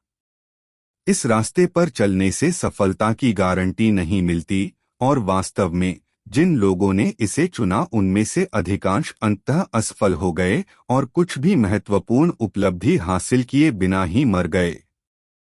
हालांकि जो लोग अपने प्रयासों में सफल होने में सक्षम थे और अपनी शक्ति के साथ गॉडबीस्ट की स्थिति तक पहुंच गए, केवल अन्य रक्तवंशों को निगलने और स्वयं को परिष्कृत करने के माध्यम से उनकी शक्ति पैतृक पथ का अनुसरण करने वालों से कहीं अधिक होगी। पब फ्यूचर द्वारा विज्ञापन। और इससे भी बड़ी बात यह है कि उनकी किंवदंती रूपांतरित हो जाएगी, जिससे उन्हें उन आदिम गॉडबीस्ट्स के समान स्तर पर अत्यधिक प्रतिष्ठा मिलेगी, जिन्होंने उन रास्तों की स्थापना की जिनका वर्तमान में सबसे अधिक पालन किया जाता है। यह एक बहुत बड़ा जोखिम था जिसे अधिकांश लोग उठाने को तैयार नहीं थे, क्योंकि यह उनके भविष्य से जुड़ा था। लेकिन यह नीली ड्रैगन छाया उनमें से एक नहीं थी। इसने न केवल जोखिम उठाया बल्कि शानदार सफलता हासिल की। डेमियन को नहीं पता था कि यह किस प्रकार का गॉडबीस्ट था, लेकिन उसे यकीन था कि इस ड्रैगन छाया ने अपने जीवनकाल के दौरान ईंट दर ईंट जिस रास्ते का निर्माण किया था, वह वर्तमान में अनगिनत ड्रैगन को उनकी अपनी चोटियों तक ले जा रहा है। भस्म हो चुकी ड्रैगन आत्माओं की अवशिष्ट भावनाओं के लिए इस प्राणी के प्रति अंतर्निहित श्रद्धा महसूस करना ही सही था। यहाँ तक कि डेमियन को भी इसकी उपलब्धियों के लिए बहुत सम्मान महसूस हुआ। फिर भी उन्होंने सतर्कता बरकरार रखी। वह इस प्राणी का इरादा नहीं जानता था। क्या आपको इतना सावधान रहना चाहिए? यदि यह सम्राट तुम्हें मारना चाहे तो क्या तुम फिर भी खड़े रहोगे? ड्रैगन छाया की तेज आवाज ने डेमियन के आंतरिक विचारों को बाधित कर दिया, जिससे वह थोड़ा घबरा गया। आप जानते हैं, जब आप बिना अनुमति के उनके विचारों को पढ़ते हैं तो ज्यादातर लोगों को यह असभ्य लगता है, उन्होंने बुदबुदाया। यह सम्राट मनुष्यों की शिकायतों की परवाह नहीं करता। क्या इसे अभी भी ईश्वरीय परिसर कहा जाता है? यदि प्रश्नाधीन प्राणी वास्तव में एक ईश्वर है, मुझे लगता है आपको एक नजर डालनी चाहिए। बच्चे, तुम्हें आश्चर्य हो रहा होगा कि इस सम्राट ने तुम्हें यहाँ क्यों बुलाया। डेमियन की चुटकी को ड्रैगन छाया द्वारा पूरी तरह से नजरअंदाज कर दिया गया, जिसने आसानी से बातचीत को उसके मुख्य उद्देश्य में बदल दिया। डेमियन ने आह भरी और बिना कुछ कहे सिर हिलाया। मेरा मतलब है, मैं निश्चित रूप से उत्सुक हूं, लेकिन मुझे गति खोने की यह भावना पसंद नहीं है। वैसे भी यह लड़का पहले ही मर चुका है और मुझे संदेह है कि ड्रैगन कबीले की कोई प्रतिभा इसे इतना गहरा बना रही है, इसलिए मैं बस सुन सकता हूं। आइए इसे एक बूढ़े व्यक्ति की अंतिम इच्छा पूरी करने पर विचार करें। जैसे ही डेमियन ने कुछ कुटिल विचारों से अपना मनोरंजन किया, नीली ड्रैगन छाया ने अपनी कहानी बताना शुरू कर दिया। इस सम्राट की शुरुआत का समय खो गया है और अप्राप्य है। लाखों का मामला संभवतः इसका वर्णन नहीं कर सकता। पब फ्यूचर द्वारा विज्ञापन। ड्रैगन छाया के शब्दों के साथ साथ दृश्य भी बदल गया। डेमियन को एक दृश्य संगत प्रदान करते हुए संपूर्ण छिपा हुआ क्षेत्र उसके शब्दों का पालन करने के लिए रूपांतरित हो गया। यह एक अंधेरा आकाश था जिसमें प्रवेश करने के लिए प्रकाश में पर्याप्त शक्ति नहीं थी। कुल मिलाकर कुछ हजार तारे थे, और जबकि कालापन लगातार फैलता हुआ दिख रहा था, सच्चाई यह थी कि ये कुछ हजार ही पूरे अस्तित्व में एकमात्र संसार थे। इस सम्राट का जन्म 9वीं जल जनजाति में एक छिपकली क्यूई लांग के रूप में हुआ था। हम जानवर नहीं थे, हालांकि हमने जल के आशीर्वाद के माध्यम से भावना विकसित की और बदले में इसकी पूजा की। परिवेश एक ग्रह पर जूम कर रहा था, और उस ग्रह पर एक छोटी सी झील जो लगभग 80 मॉनिटर छिपकली जैसे प्राणियों के समूह का घर थी। इनमें 30 किशोर थे, जिनमें से एक क्यूई लॉन्ग भी था। जनजातियां एक साथ रहीं और मर गईं, आसपास की जनजातियों के खतरों से लड़ते हुए, और तब तक बढ़ती रहीं जब तक कि उन्होंने दुनिया की बाकी 41 जल जनजातियों पर विजय प्राप्त नहीं कर ली। जब उन्होंने संप्रभुता हासिल की तो अधिकांश कबीले संतुष्ट हो गए और शांति से रहने लगे, लेकिन क्यूई लांग अलग थे। इस सम्राट के 50वें वर्ष में शांति द्वारा प्रदान की गई जीवन की खुशियां फीकी हो गईं। यह सम्राट ऊंची चोटियों की लालसा रखता था जिन तक 9वीं जल जनजाति नहीं पहुंच सकती थी। आखिरकार उन्होंने छोड़ने का फैसला किया। उन्होंने दुनिया की सीमाओं को तोड़ दिया और यात्रा की, अंतः शक्ति और इसे हासिल करने के साधनों के बारे में सीखा, कुछ ऐसा जिसके संपर्क में जल जनजातियां कभी नहीं आईं। और इन्हीं यात्राओं के माध्यम से उन्हें एहसास हुआ कि पानी का आशीर्वाद वास्तव में एक अभिशाप था जिसने उनकी जनजाति की क्षमता को सीमित और खत्म कर दिया। इस तथ्य से क्रोधित होकर उन्होंने कड़ी मेहनत की और कई अवसरों का सामना किया, न केवल एक विशेषज्ञ बने बल्कि अपने और अपने लोगों के लिए एक ऐसा रास्ता बनाया जिस पर पानी के आशीर्वाद के बाहरी अभिशाप का प्रभाव नहीं पड़ेगा। यह जानवरों के विकास के सबसे पहले उदाहरणों में से एक था, और जबकि यह उपलब्धि उस समय उनके लिए अज्ञात थी, फिर भी उनका प्रदर्शन दिन पर दिन बढ़ रहा था। उन्होंने जिस भी दुनिया का दौरा किया, वहां अपनी छाप छोड़ी और यहां तक कि कई 100 लोगों को अपनी छत्रछाया में ले आए। 500 वर्षों के बाद यह सम्राट 9वीं जल जनजाति में लौट आया और स्वयं जल का सामना किया, अपनी योजनाओं का खुलासा किया और 100 दिनों की अनथीन लड़ाई के बाद इसे हरा दिया। क्यूई लॉन्ग, जो अब मानव रूप में था, एक विशाल समुद्र के ऊपर खड़ा था। उसका पानी पूजा में उसके पैरों के चारों ओर घूम गया और खुशी में उसके शरीर के चारों ओर नृत्य करने लगा। उनके गृहलोक का जल सामान्य जल नहीं था, बल्कि स्वर्ग का एक भाग जल के रूप में प्रकट हुआ था। इसका महत्व क्यूई लॉन्ग की कल्पना से कहीं अधिक था। जीत के माध्यम से यह सम्राट चढ़ गया। एकमात्र अनाम छिपकली से यह सम्राट एक सच्चा ड्रैगन बन गया। पानी ने मेरी आत्मा और शरीर को कलंकित कर दिया, मुझे हमेशा के लिए एक उपाधि से जोड़ दिया। नीला, समुद्र की लहरों जैसा नीला, ऊपर आकाश जैसा नीला। क्यूई लोंग एक ऐसा प्राणी था जो तारों भरे आकाश से स्वर्ग के समुद्र को अधीनता के लिए मजबूर करने के लिए आया था, और इस उपलब्धि के माध्यम से इतिहास में अब तक हासिल की गई किसी भी चीज के विपरीत उसने पानी पर नियंत्रण हासिल कर लिया, जो लगभग ईश्वरीय था। डेमियन की आंखें सदमे से चौड़ी हो गईं। मुझे मत बताओ।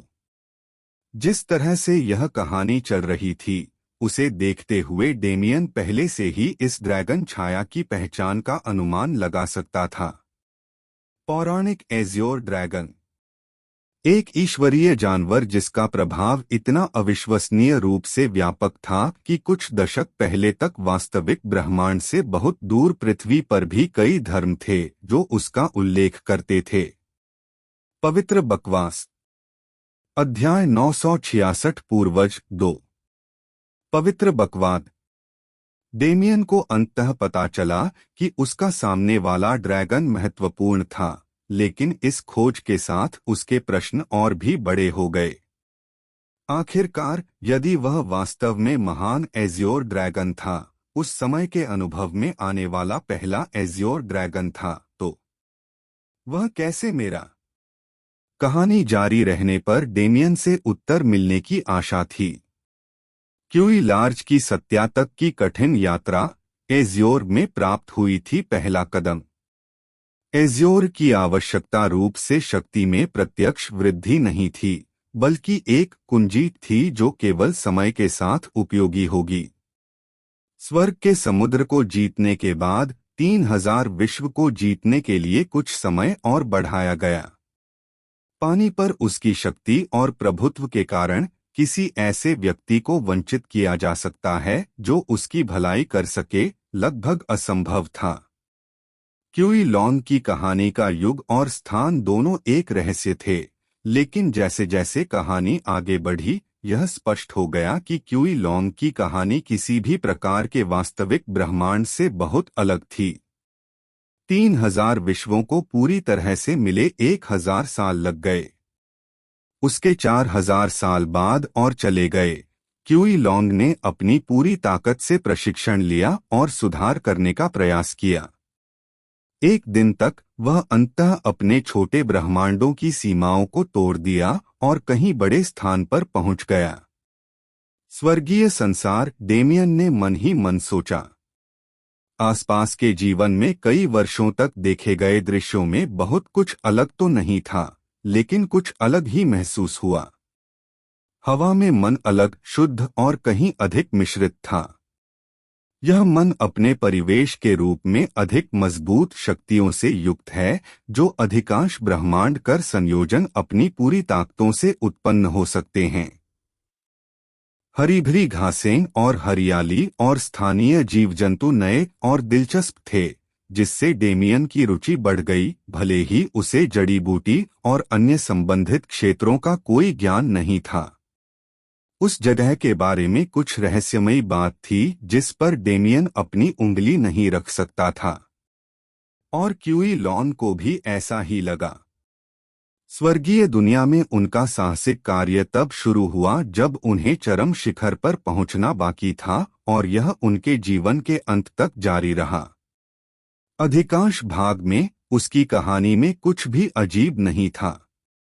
यह प्रतिभा के साथ मिलकर कड़ी मेहनत और प्रयास की कहानी थी जो अनगिनत अनुपात की प्रतिभा पैदा करने में सहायता कर सकती थी।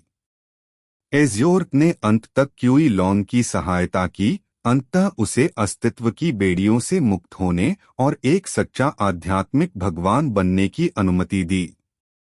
यह घटनाओं की एक प्रेरणादायक और अद्भुत श्रृंखला थी जो किसी भी सामान्य चिकित्सक को उस प्रतिभा की पूजा करने पर मजबूर कर देगी जिसने इस पर विजय प्राप्त की। लेकिन डेमियन को क्यूई लॉन्ग की मूल कहानी में कोई दिलचस्पी नहीं थी। आखिरकार क्या उसका जीवन पहले से ही कुछ ऐसा ही नहीं था? डेमियन की दिलचस्पी इस अवधारणा में थी कि क्यूई लॉन्ग ने अपने गॉडबीस्ट पथ पर स्थिर होने के बाद शोध करना शुरू किया। सार्वभौमिक प्रवाह पबफ्यूचर द्वारा विज्ञापन स्वर्ग की शक्ति को नियंत्रित करने वाले व्यक्ति के रूप में क्यूई लोंग औसत अभ्यासकर्ता की तुलना में ब्रह्मांड के साथ कहीं अधिक सुसंगत थे, और जब उनका ब्रह्मांडीय पुनर्जन्म हुआ तो उन्होंने उस सूक्ष्म शक्ति को महसूस किया जिसने सभी अस्तित्व को उसके उचित पथ पर निर्देशित किया। वह इस अवधारणा से तेजी से प्रभावित हो गए। उसे ऐसा महसूस हुआ मानो उसे हर चीज के उत्तर का संकेत मिल गया है। उन्होंने इस अवधारणा के साथ फिर से संपर्क में आने की कोशिश में हजारों साल बिताते हुए शोध और अनुसंधान किया, केवल पूरी तरह से विफल होने के लिए। उन्होंने सिद्धांत दिया कि यूनिवर्सल फ्लो को समझना उनके लिए नियत नहीं था, जबकि नियति कोई मूर्त शक्ति नहीं थी और आमतौर पर इसे किसी भी प्रकार के शोध से बाहर रखा जाता था। यूनिवर्सल फ्लो एक ऐसी अवधारणा थी जो ईथर और अमूर्त से काफी हद तक जुड़ी हुई थी। क्यूई लॉन्ग की परिकल्पना के अनुसार यूनिवर्सल फ्लो के रूप में जानी जाने वाली अवधारणा सब कुछ थी। इसने ब्रह्मांड को प्रभावित नहीं किया, यह ब्रह्मांड था। इसने घटनाओं को प्रभावित नहीं किया, इसने उन्हें वैसे ही अंजाम दिया जैसे उन्हें अंजाम दिया जाना चाहिए था। कुछ अर्थों में यूनिवर्सल फ्लो का वर्णन करने का सबसे अच्छा तरीका एक उपन्यास का कथानक था। बस इस उपन्यास का कोई लेखक नहीं था। कथानक पर किसी का नियंत्रण नहीं था, लेकिन फिर भी कथानक रचा गया। यूनिवर्सल फ्लो इस साजिश की पूंछ थी जो बादलों से बाहर झांकती थी। इसका शरीर और सिर इतना गहरा था कि ब्रह्मांड भी इसे समझ नहीं सकता था। इसके भीतर अस्तित्व की बात तो दूर की बात है। दुर्भाग्य से क्यूई लॉन्ग वास्तव में दोबारा बल के संपर्क में आए बिना अपने शोध में इस बिंदु से आगे नहीं बढ़ सके। यह विशेष रूप से निराशाजनक था क्योंकि उसे बल की स्मृति धुंधली थी, जैसे कि उसके साथ छेड़छाड़ की गई हो। क्यूई लॉन्ग ने अंततः अपने अप्राप्य सपने को छोड़ दिया और अपनी शक्ति को बढ़ाने के लिए लौट आया जैसा कि वह हमेशा करता था। लेकिन उसे क्या पता था कि इस समय उसने जो छोटी प्रगति की है वह अंततः भविष्य में एक कनिष्ठ अनकहे द्वारा प्राप्त की जाएगी। और वह उस जूनियर ने वह नेति हासिल की जिसकी उसमें कमी थी। डेमियन की आंखें सदमे से चौड़ी थीं, लेकिन एक लाश की तरह चमक भी रही थीं। जब उसके चारों ओर क्यूई लोंग की कहानी चल रही थी तो वह एक मूर्ति की तरह स्थिर खड़ा था। फिर भी वह इसे बिल्कुल नहीं देख रहा था। उसकी आंखों में एक निश्चित कुछ झलक रहा था। मुझे लगता है आपको एक नजर डालनी चाहिए। वह इसे शब्दों में बयां नहीं कर सकते। वह एक नश्वर कभी हिम्मत कैसे कर सकता है? हालांकि यह सुंदर और समझ से बाहर था, अपनी उपस्थिति से लगभग सीधे तौर पर उसके अहंकार को चकनाचूर कर देता था। उसे अचानक समझ आ गया, यह कोई ऐसी ताकत नहीं थी जिसमें उसे हस्तक्षेप करना चाहिए। यह ऐसी चीज नहीं थी जिसे उसे कभी भी छूना चाहिए था। यह सबसे अच्छा होता यदि वह क्यूई लोंग के उदाहरण का अनुसरण करता और हार मान लेता। किसी इंसान के लिए इस तरह की चीज को छूना असंभव है। एक इंसान के लिए यह असंभव है। हामफना पबफ्यूचर द्वारा विज्ञापन। डेमियन की आंखें अचानक केंद्रित हो गईं। वह हांफने लगा और तुरंत अपने मन से सभी अनावश्यक भावनाओं को अलग करने के लिए माइंड प्रिजन का उपयोग किया। खतरनाक, वह बहुत खतरनाक था, वह सोचने लगा। लेकिन आखिरकार मैं इसके संपर्क में आया। उन्होंने इसे अपनी आंखों से देखा। उसने इसे हल्का सा महसूस नहीं किया जैसा कि वह अब तक करता आ रहा था। उसने वास्तव में इसे इसकी पूरी महिमा में देखा। यह डरावना था। एक शक्ति जो हमेशा मौजूद थी और लगातार सभी चीजों को उनके उचित पथ पर मार्गदर्शन कर रही थी। यह सिर्फ ईश्वर जैसा नहीं था, यह ईश्वर था। क्या आपने समझ लिया? एज़्योर ड्रैगन की आवाज गूंज उठी। डेमियन ने थोड़ा सिर हिलाया। क्यूई लॉन्ग ने यूनिवर्सल फ्लो पर अपने शोध में कभी प्रगति नहीं की। वह अभी भी ऐसा व्यक्ति था जिसने इसके साथ संपर्क बनाया था, कुछ ऐसा जो ब्रह्मांड के जीवनकाल में केवल एक अंकीय संख्या में हुआ था। जब क्यूई लॉन्ग ने डेमियन से पहली बार मुलाकात की तो उसे जो महसूस हुआ वह शून्य नहीं था, बल्कि यूनिवर्सल फ्लो था। उन्हें इस स्थान पर बुलाए जाने का कारण बिल्कुल यही था। लेकिन अगर आपने मुझे केवल यूनिवर्सल फ्लो के कारण बुलाया है, तो आपने मुझे बाकी सब क्यों दिखाया? डेमियन ने अचानक पूछा, क्योंकि जिज्ञासा उस पर हावी हो गई। इस सम्राट के अनुभवों को देखकर आप बहुत कुछ सीख सकते हैं। एज़्योर ड्रैगन का उत्तर सरल और सरल था। यह सच है, डेमियन ने जवाब में कहा, लेकिन इसका क्या फायदा? ये यादें केवल आपके ड्रैगन के लिए उपयोगी होंगी। डेमियन ने अपने शब्दों को रोक दिया। उसकी आंखें कांपती हुई एज़्योर ड्रैगन पर लौट आईं। आप इसके बारे में नहीं सोच रहे हैं। यह सम्राट काफी देर तक आराम कर चुका है। अब उत्तराधिकारी नियुक्त करने का समय आ गया है। क्या आपको एक ड्रैगन को अपना उत्तराधिकारी नियुक्त नहीं करना चाहिए? मैं आपकी अधिकांश तकनीकों का उपयोग भी नहीं कर पाऊंगा। एज़्योर ड्रैगन की विशाल आंखें नीचे की ओर मुड़ी, उसकी निगाहें डेमियन से मिल रही थीं। यूनिवर्सल फ्लो द्वारा चुना गया अस्तित्व संपूर्ण ड्रैगन प्रजाति की तुलना में अधिक मूल्यवान है। यह सम्राट किसी अन्य प्राणी की अपेक्षा तुम्हें मेरी विरासत सौंपना अधिक पसंद करेगा। डेमियन ने बिना शब्द कहे गॉडबीस्ट को घूरकर देखा। वह घटनाओं की इस श्रृंखला से स्तब्ध था जो अपेक्षा से बिल्कुल अलग दिशा ले रही थी। और सबसे बुरी बात यह थी कि वह दिशा भी सबसे स्पष्ट थी। ईमानदारी से कहूँ तो विचार करने के लिए बहुत कुछ नहीं था। इससे कोई फर्क नहीं पड़ता कि वह और क्यूई लांग कितने असंगत थे, दूसरा पक्ष एक सच्चा ईश्वर था। डेमियन एज़्योर ड्रैगन से एक भी स्क्रैप छोड़े बिना कुछ भी लेने के लिए तैयार था। क्यूई लॉन्ग ने अपनी आंखें बंद कर लीं। उसकी छाया वातावरण में धुंधली होने लगी और कभी-कभी नीले रंग का एक टुकड़ा डेमियन की आध्यात्मिक दुनिया में प्रवेश कर गया। हालांकि उसे इस बात का जरा भी फर्क नहीं पड़ा कि यह छोटी सी डॉलीबडी उसे किसी भी चीज से अधिक विशेषता वाली गुड़िया का सामना करना पड़ा। ब्रह्मांड में आने के बाद से किया गया था। अध्याय 967 पूर्वज 3। एज़्योर ड्रैगन के आशीर्वाद ने भौतिक और ईथर दोनों को प्रभावित किया, लेकिन इसका प्रभाव शरीर में केंद्रित था। जब वह छोटी सी एल्बम बैंड डेमियन की आध्यात्मिक दुनिया में प्रवेश करने गई, तो वह तुरंत दिव्य शक्ति की एक प्रचंड लहर में बदल गई, जो ईथर के माध्यम से टूट गई और डेमियन के शरीर में उसके सिर से नीचे की ओर बाढ़ आ गई। दर्द लगभग तुरंत ही शुरू हो गया। जैसे ही मन डेमियन के शरीर में गया, उसने सबसे पहला काम उसके मस्तिष्क को परिष्कृत किया और स्वाभाविक रूप से उनके तारों पर सीधे हमला किया जा रहा था और उन्हें पुनर्गठित किया जा रहा था। उन्हें असहनीय पीड़ा का सामना करना पड़ा जिसने उन्हें वैचारिक क्षमता से मुक्त कर दिया।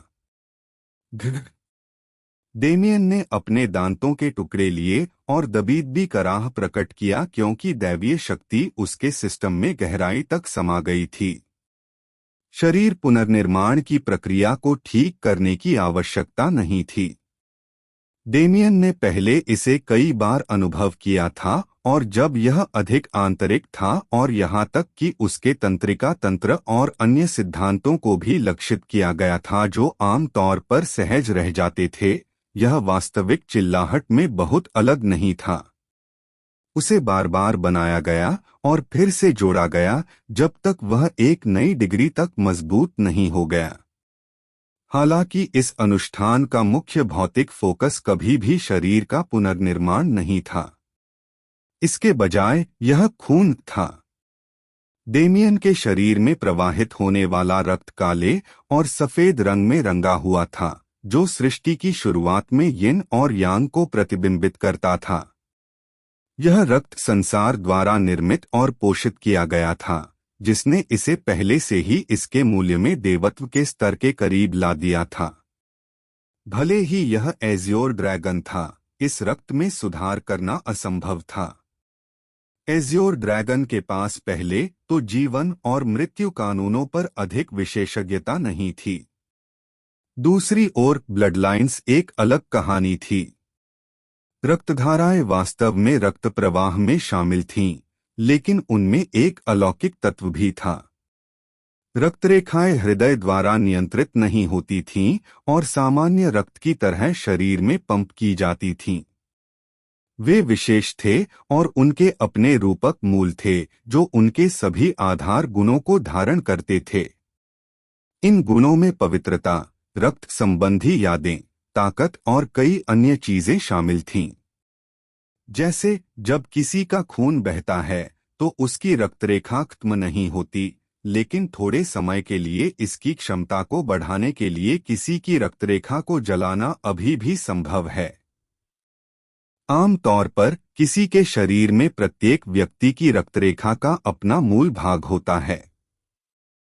एकमात्र बाहरी लोग वे थे जिनके पास समान प्रजातियों के जानवरों से कई अलग अलग रक्तवंश थे, जिनके रक्तवंशों के विलय की संभावना थी। शून्य काया ने स्वाभाविक रूप से डेमियन को इस सामान्य पथ का अनुसरण करने की अनुमति नहीं दी। जब वह फेस्ट काल कोठरी में था और अपनी शक्ति को तेजी से बढ़ाने के लिए डेवोर का उपयोग कर रहा था, तो उसने अनगिनत रक्तरेखाओं को निगल लिया, जो सभी एक ही रक्तरेखा कोर में संघनित थीं, जिससे एक गड़बड़ और अकुशल अंतिम उत्पाद तैयार हुआ। पबफ्यूचर द्वारा विज्ञापन। यह समस्या बाद में हल हो गई जब डेमियन ने अपनी रक्तरेखा के पुनर्गठन और उसे शुद्ध करने के लिए प्राइमर्डियल अंडाइन ट्री के फलों का उपयोग किया। उनकी नई वंशावली कहीं अधिक मजबूत थी और इसके बाद हुए संघर्षों में उन्हें कई बार सहायता मिली। फिर भी सवाल तो बना ही रहा, शून्य काया ने उसे ऐसे हानिकारक रास्ते पर चलने के लिए क्यों मजबूर किया? जैसे जैसे समय बीतता गया, यह प्रश्न अनुत्तरित रह गया और डेमियन की वंशावली धीरे धीरे अप्रासंगिक हो गई। उसकी ताकत में बहुत तेजी से सुधार हुआ। उसने हजारों या यहाँ तक कि हजारों प्राणियों को निगल लिया, लेकिन वे या तो उसके वंश से कम वंश वाले प्राणी थे या नॉक्स जिन्होंने उसके वंश में कुछ भी योगदान नहीं दिया। यदि डेमियन के लिए अपने वंश की शक्ति को बढ़ाने की आशा खोजने की कोई जगह थी, तो वह मरते हुए ड्रैगन से भरा पिछला संघर्ष था। दुर्भाग्य से कुछ ब्लैक ड्रैगन के अलावा डेमियन अपने द्वारा मारे गए बाकी अनगिनत दुश्मनों को निगलने में असमर्थ था। यह लगभग वैसा ही था जैसे एज़्योर ड्रैगन को डेमियन की खामियों के बारे में पता था। डेमियन ने अपना ध्यान दर्द पर केंद्रित रखा और अपनी धारणा अपने शरीर के अंदर केंद्रित रखी। वह उतनी ही स्पष्टता से देखता रहा जितना वह जुटा सकता था, क्योंकि छोटे छोटे नीले पंखों ने उसके रक्तरेखा के मूल भाग को संक्रमित कर दिया और उसे बदल दिया। यह एक अजीब एहसास था जिसने उसकी पीड़ा में कोई योगदान नहीं दिया, लेकिन उसे बेचैनी और बेचैनी की भावना महसूस कराई जो दर्द के ऊपर थी। उसे नहीं पता था कि क्या हो रहा है। वर्तमान में उसके दो मुख्य वंश थे, ड्रैगन और दानव। पहले की उत्पत्ति स्पष्ट थी और उसे आसानी से खोजा और सुधारा जा सकता था, लेकिन दूसरा यहाँ तक कि डेमियन को भी पूरा यकीन नहीं था कि वह इस वंशावली को निकालने और इसे आंतरिक बनाने में कैसे कामयाब रहा, नहीं वह इसकी उत्पत्ति को जानता था।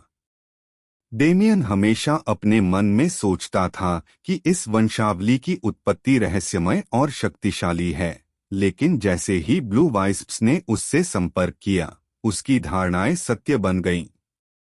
डेमियन का खून का कोर कांप उठा जब एक पैतृक देवता की दिव्य शक्ति अज्ञात शक्ति से टकराई। मुझे लगता है आपको एक नजर डालनी चाहिए। टकराना। उसका शरीर तेजी से विकृत हो गया, लंबा, पीला और राक्षसी हो गया। अज्ञात रक्तरेखा ने एज़्योर ड्रैगन के प्रभाव के खिलाफ अपने नुकीले दांतों को उजागर किया, जैसे एक घमंडी शेर शिकारियों का विरोध करता है। रक्तरेखा का प्रभाव उसके पूरे शरीर में फैल गया और उसे विभिन्न रक्त घावों से ढक दिया गया, जिनमें से अधिकांश की पहचान डेमियन को नहीं पता थी। वह एज़्योर ड्रैगन की दिव्य शक्ति को एक नाराज युवा मास्टर की तरह महसूस कर सकता था और जवाबी हमला करने की तैयारी कर रहा था। डेमियन तुरंत सतर्क हो गया। यदि उस टकराव को घटित होने दिया गया तो उसके रक्त संबंधी मूल को निस्संदेह क्षति होगी। उसके खून खराबे का अब कोई खास महत्व नहीं रह गया था, लेकिन डेमियन किसी भी तरह से उस विस्फोट से उसकी आत्मा या क्षमताओं को प्रभावित करने का जोखिम नहीं उठा सकता था। पब फ्यूचर द्वारा विज्ञापन। वाह! डेमियन की चिंताएं ठीक से प्रकट होने से पहले ही हल हो गईं। सार की एक धारा जिसे डेमियन ने बहुत लंबे समय से नहीं देखा था, उसने खुद को दो शक्तियों के बीच मजबूर कर दिया। शून्य शरीर की शुद्ध शक्ति, शून्य मन और शून्य सार से भिन्न लेकिन एक ही मूल को साझा करते हुए डेमियन के शरीर में घूमती है और इसके नियंत्रण में चल रही कई प्रक्रियाओं को फिर से शुरू करती है। डेमियन ने धीरे धीरे सांस छोड़ी, यह विश्वास करते हुए कि अब उसके पास राहत का एक क्षण है कि शून्य काया परिवर्तनों को नियंत्रित करेगी। तथापि क्या वह भूल गया?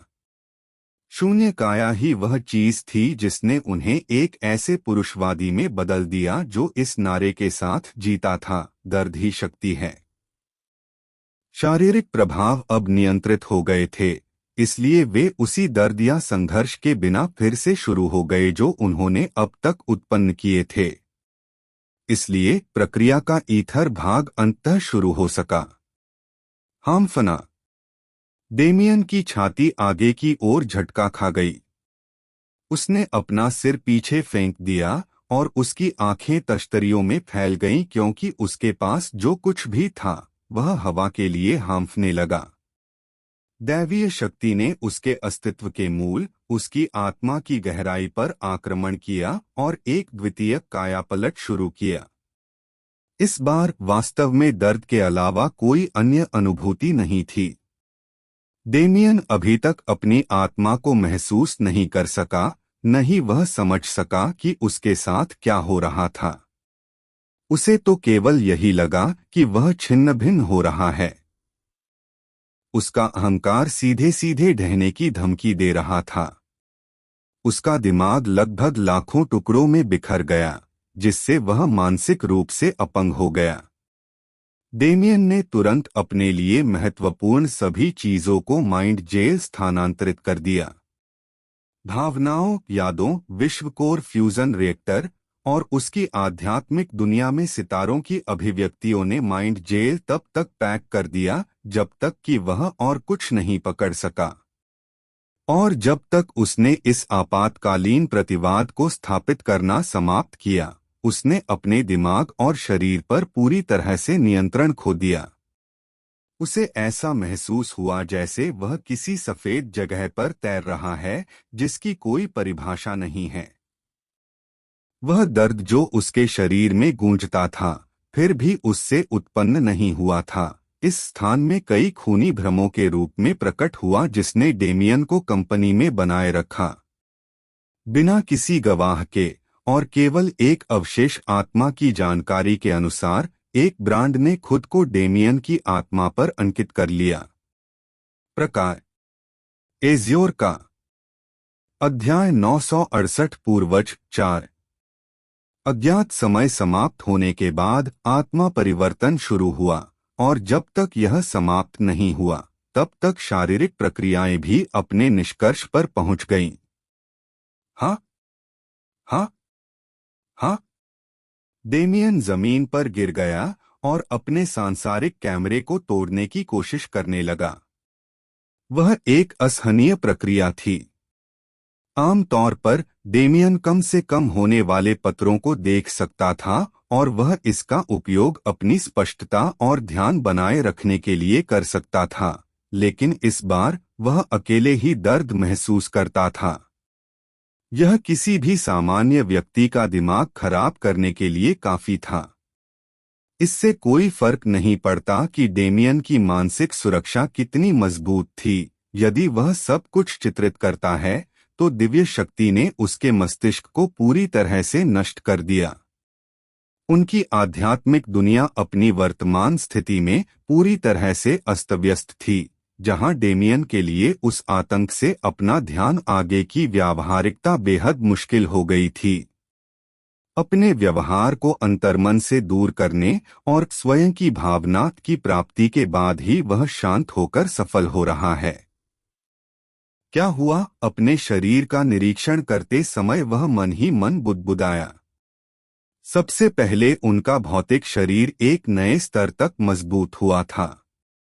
वह निश्चित रूप से बिना किसी मैना रक्षा के उच्च कमांडर के किसी भी हमले का विरोध करने में सक्षम होगा।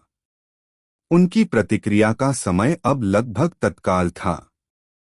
इससे पहले कि वह उन्हें पूरी तरह से महसूस कर सके, उनका शरीर अब उनकी पूरी तरह से प्रतिक्रिया कर सकता था।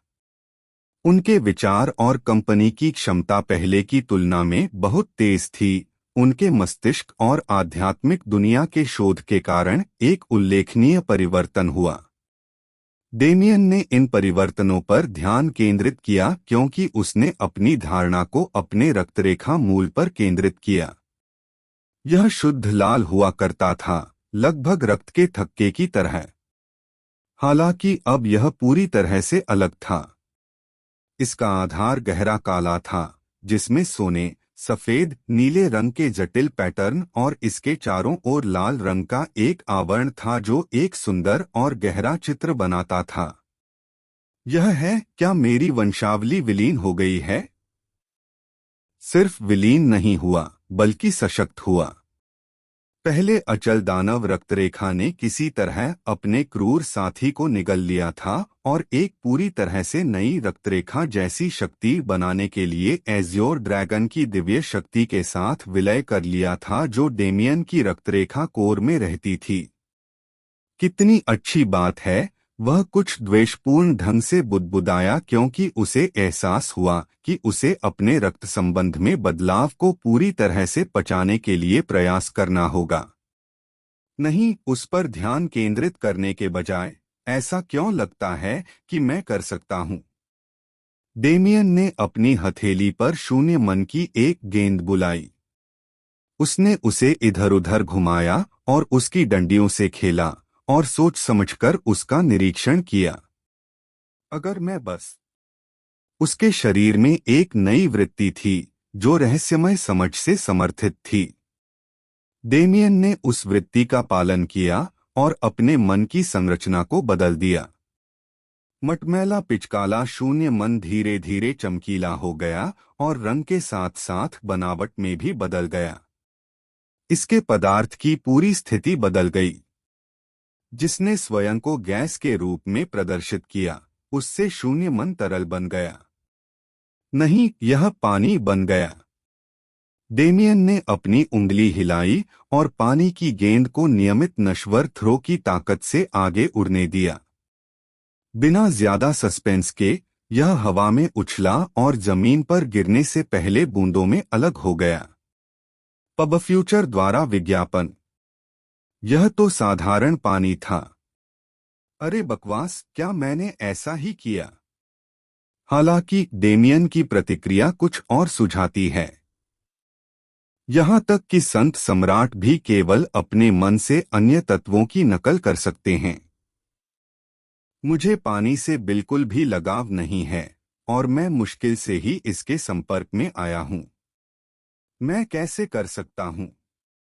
वह वास्तविकता के नियमों को इतनी आसानी से कैसे मोड़ सकता है? समानताएं एक कारण से अस्तित्व में थीं।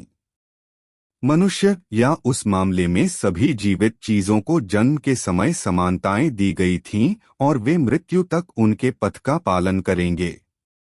नए तत्वों को प्राप्त करना अभी भी संभव था, लेकिन केवल वे ही जिनके साथ पहले से ही कुछ समानता थी।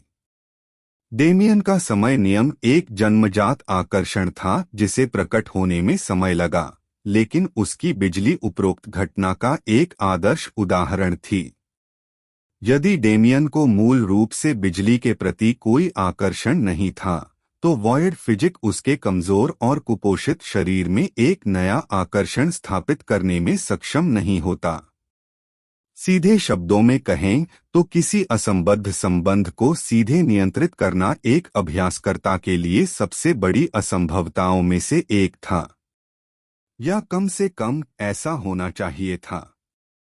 क्या यह शून्य काया का अंतर्निहित प्रभाव है जो मेरे द्वारा प्राप्त नई वृत्ति से प्रकट हुआ, या यह एज्योर ड्रैगन के आशीर्वाद का प्रत्यक्ष परिणाम है? डेमियन इसका पता लगाने की जल्दी में था, क्योंकि यदि यह पहले वाला था तो यह बड़े पैमाने पर महत्वपूर्ण था, प्रशिक्षण में अब तक की सबसे शानदार सफलता। बच्चे, क्या तुम अपने लाभ से संतुष्ट हो? एज्योर ड्रैगन की आवाज ने उसे अचेतन स्थिति से बाहर निकाला। डेमियन जरा भी परेशान नहीं था। वह सीधे खड़ा हुआ और तब तक झुका जब तक उसका चेहरा जमीन के समानांतर नहीं हो गया, और इस आदिम प्राणी के प्रति गहराई से अपना धन्यवाद व्यक्त किया। आपने मुझ पर जो दयालुता दिखाई है उसे मैं कभी नहीं भूलूंगा। जब तक मेरी मृत्यु नहीं हो जाती, मैं आपके एज्योर ड्रैगन कबीले का सहयोगी रहूंगा। उन्होंने इसे यूं ही नहीं कहा, उन्होंने इसे अपने मन और अपनी आत्मा की शपथ दिलाई, जिससे ब्रह्मांड को उनकी ईमानदारी को स्वीकार करने का मौका मिला। हर दूसरे लाभ को नजरअंदाज करते हुए एज्योर ड्रैगन ने डेमियन को एक संकेत दिया कि शून्य को समझने के लिए कैसे आगे बढ़ना है। यह अकेला ही अत्यंत सम्मान के योग्य था। हालांकि एज्योर ड्रैगन यहीं नहीं रुका, बल्कि उसने ड्रैगन कबीले की महानतम प्रतिभाओं को भी जो आशीर्वाद मिल सकता था, उससे कहीं अधिक बड़ा आशीर्वाद दिया। उन्होंने डेमियन को सब कुछ दिया। डेमियन ने अजगर की आंखों में देखने के लिए अपना सिर उठाया। मुझे लगता है आपको एक नजर डालनी चाहिए। क्या समय आ गया है? वास्तव में समय आ गया है। डेमियन ने कोई जवाब नहीं दिया। वह एज्योर ड्रैगन के पास गया और उसके विशाल पंजे में से एक के सामने झुककर बैठ गया। आप क्या कर रहे हो? ज्यादा कुछ नहीं, बस कुछ देर यहीं बैठने का मन हुआ। कोई दिक्कत है क्या? कोई नहीं। क्षेत्र में सन्नाटा छा गया। न तो डेमियन और न ही एज्योर ड्रैगन ने बोलने की पहल की, लेकिन ऐसा लगा मानो उन्होंने इस बात की आंतरिक समझ साझा की हो कि वे क्या कहना चाहते थे और क्या कहना चाहते थे।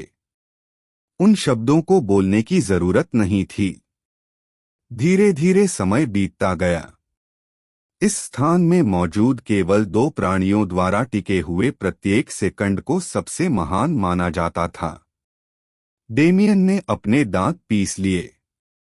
वह इस तथ्य को स्वीकार नहीं करना चाहता था कि उसकी पीठ के प्रति भावना गायब हो रही थी। पब फ्यूचर द्वारा विज्ञापन। वह स्वीकार नहीं करना चाहता था कि एज्योर ड्रैगन लुप्त हो रहा था। तो वह वहीं बैठ गया। वह उस प्राणी के सामने चुप रहा जो निष्क्रिय रूप से उसके हर विचार को पढ़ सकता था, जब तक कि एज्योर ड्रैगन का शरीर धुंधली नीली ऊर्जा की रूपरेखा से अधिक कुछ नहीं था। उस आखिरी सेकंड में, मैं तुम्हारी अंतिम इच्छा पूरी करूंगा, शांति से जाओ। एज्योर ड्रैगन की धुंधली चेतना वास्तविकता में वापस आ गई। उसकी आंखें चौड़ी हो गईं। उसने सच्ची भावना दिखाई, कुछ ऐसा जिसे वह लाखों वर्षों के बाद भूल गया था। उसके होठों पर हल्की सी मुस्कान फैल गई। हम्फ डॉट गर्व, जिस अभिव्यक्ति के साथ वह चाहते थे कि दुनिया उन्हें याद रखे, वह आखिरी अभिव्यक्ति थी जिसे उन्होंने प्रदर्शित किया था। छिपा हुआ क्षेत्र जिसमें केवल दो ही रहते थे, केवल एक ही बचा था। एज्योर ड्रैगन का शरीर धीरे धीरे क्रिस्टलीकृत नीला रंग के सुंदर प्रदर्शन में बिखर गया, जैसे बर्फ आसमान पर चढ़ रही हो। यह देखते ही डेमियन के चेहरे पर एक खोखली मुस्कान उभर आई। वह ईश्वर को केवल थोड़े समय के लिए जानता था, लेकिन उस अवधि में उसने न केवल अत्यधिक लाभ प्राप्त किया, बल्कि उसने देखा कि वह प्राणी अपना जीवन कैसे जीता था। वह एक शक्तिशाली देवत्व था। वह जहां भी जाता था भय और श्रद्धा पैदा करता था, लेकिन वह हमेशा अकेला रहता था। वह कभी किसी ऐसे व्यक्ति से नहीं मिले जो दुनिया को उसके दृष्टिकोण से देख सके, और वह अपने स्वयं के अनुसंधान और शिखर का पीछा करते हुए अलग थलग पड़ गया। वह एक ऐसे युग में रहा जिसकी डेमियन कल्पना भी नहीं कर सकता था, और उसने लाखों करोड़ों दुश्मनों से लड़ाई लड़ी जो समान रूप से अथाह थे। वह किसी प्रकार का नायक नहीं था, न ही उसका कोई अनुकरणीय चरित्र था। वह अहंकारी और दबंग था, और उसने मजबूत बनने के लिए कुछ भी किया, लेकिन उसने कभी भी अपने लिए निर्धारित निचली रेखा को पार नहीं किया, और भारी मात्रा में असफलता का सामना करने के बावजूद वह कभी नहीं डगमगाया। एज्योर ड्रैगन कोई नायक नहीं था, लेकिन वह निस्संदेह अत्यंत सम्मान का पात्र था। उनसे पहले केवल दो ही थे, कर्ट गैलोवे एपिरॉन के स्थानिक grand master, Alaric अल्फाइम primordial undying tree, और अब एज्योर ड्रैगन समुद्र के शासक। वे वरिष्ठ थे जिन्होंने डेमियन के दिल में लौ जलाई, वरिष्ठ जिनकी यादें और उनके अंदर के अवशेष उन्हें हमेशा याद दिलाते थे कि कोई उनसे बेहतर था, चाहे वह चरित्र में हो या ताकत में। हाँ, डेमियन ने आह भरी। मृत्यु एक ऐसी अवधारणा थी जो उनके लिए बहुत परिचित थी, लेकिन यह कभी भी इतनी तीव्र नहीं हुई जितनी तब हुई जब ये लोग जिनका वह सम्मान करते थे उनका अपरिहार्य अंत हो गया। काश मैं उनसे जल्दी मिल पाता। यह विचार हर बार उसके दिमाग में छाया रहता था, लेकिन वह जानता था कि यह बेकार है। वे गर्व के साथ मरे और महिमा के साथ याद किए गए, ठीक उसी तरह जैसे वे आगे बढ़ना चाहते थे। स्वार्थवश उनके भाग्य में हस्तक्षेप करना पाप होगा। डेमियन चुपचाप खड़ा हो गया और आकाश की ओर देखने लगा। वहां पैत्रिक ड्रैगन पूल में लौटने का मार्ग स्वयं प्रकट हुआ। वह चाहता था कि वह एज्योर ड्रैगन से और अधिक बात कर पाता, लेकिन यह उनकी नीति मुठभेड़ का अंत था।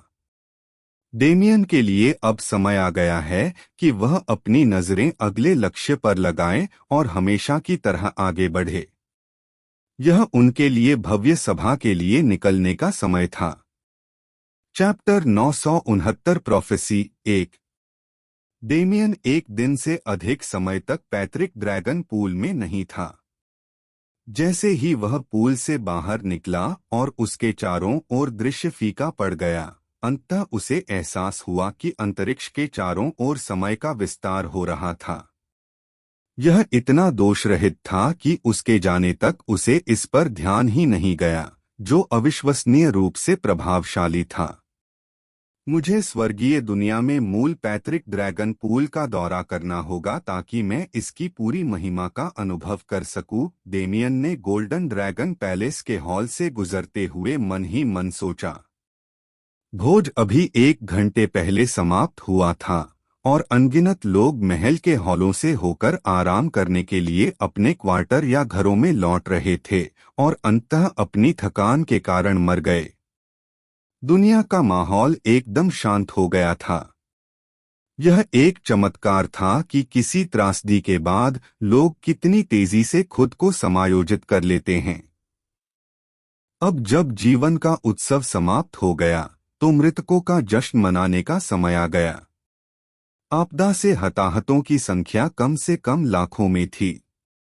दुनिया भर में लोगों ने युद्ध में अपने दोस्तों और प्रियजनों को खो दिया था और जबकि दोष मढ़ने की इच्छा उनके दिमाग में मौजूद थी, वे ऐसा कैसे कर सकते थे। इस त्रासदी में किसी अन्य की तुलना में सम्राट को स्वयं सबसे अधिक कष्ट सहना पड़ा। उसने अपने आधे बच्चों को दुश्मन के हाथों खो दिया। गोल्डन ड्रैगन को दफनाने की रस्में काफी आकर्षक थीं। वे प्राणी जो भाग्य के बहुत करीब थे, उन्होंने मृत्यु को एक दुखद चीज के रूप में नहीं देखा।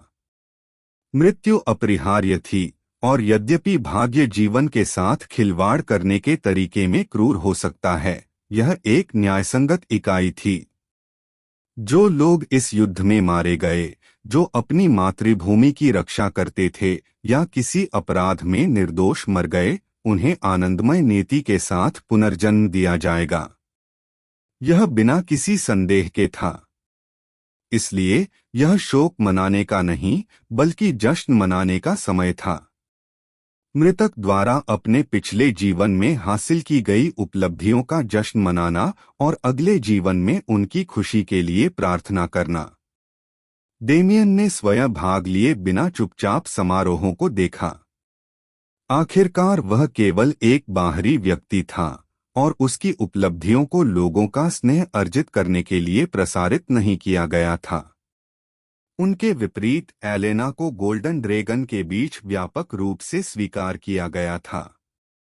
उनसे व्यक्तिगत रूप से जुलूसों में भाग लेने का अनुरोध किया गया था और दुनिया भर में जीवन शक्ति फैलाने और लोगों को ठीक करने के उनके कार्यों ने व्यावहारिक रूप से उन्हें उनकी नज़र में एक संत बना दिया। मजेदार बात यह है कि एलेना का जीवनसाथी होने के नाते डेमियन को एस्टोरिया के शिक्षक की भूमिका की तुलना में कुलों के बीच अधिक दर्जा मिला। हालांकि ऐसा नहीं है कि उसे इस पर कोई आपत्ति थी। अपनी पत्नी को महानता प्राप्त करते देख किसे गर्व महसूस नहीं होगा। डेमियन को उसका मंच चुराने में कोई दिलचस्पी नहीं थी। Ads by PubFuture. इसके बजाय उसने चुपचाप सम्राट की अनुमति प्राप्त की और महल के एक गुप्त गलियारे में अपना रास्ता बना लिया, एक नम गलियारे से होकर और बेहद तंग और खराब सीढ़ियों से नीचे चलते हुए जब तक वह दुनिया के केंद्र के करीब नहीं पहुंच गया। वर्ल्ड कोर के पास एक और जेल। इनमें से एक में डायरेक्टर का अवतार भी फंस गया था। मुझे लगता है कि यह एक आम बात है। यह भी संभव था कि युद्ध के दौरान विश्व कोर को निशाना बनाने वाले आक्रमणकारी वास्तव में इस जेल में घुसने और अराजकता पैदा करने के लिए कैदियों को आजाद करने की कोशिश कर रहे थे। डेमियन सीढ़ी के अंत तक पहुंच गया और फिर से समतल भूमि पर कदम रखा। उनकी मुलाकात एक मोटी धातु की स्लेट से की गई थी, जिसमें कोई खुला स्थान नहीं था, जिसकी सुरक्षा 5 उच्च कमांडर स्तर के गार्डों के एक समूह द्वारा की गई थी। अपना नाम और संबद्धता बताएं, हेड गार्ड हथियार उठाते हुए आदेश दिया। डेमियन ने व्यंग्यपूर्वक अपना सिर हिलाया। आपको इतना घबराने की जरूरत नहीं है। युद्ध सचमुच खत्म हो गया है। उसने वह पट्टिका निकाली जो सम्राट ने उसे दी थी और उसे गार्ड की ओर फेंक दिया, जिसने उसे पकड़ लिया और अपने साथियों की ओर सिर हिलाने से पहले अपनी जागरूकता से उसका सावधानी पूर्वक निरीक्षण किया। हेड गार्ड ध्यान डेमियन की ओर लौटाते हुए कहा, गलतफहमी के लिए मैं माफी चाहता हूं, सर। कृपया प्रवेश करें। डेमियन मुस्कुराया और सिर हिलाया। इसके बारे में चिंता मत करो, तुम बस अपना काम कर रहे हो।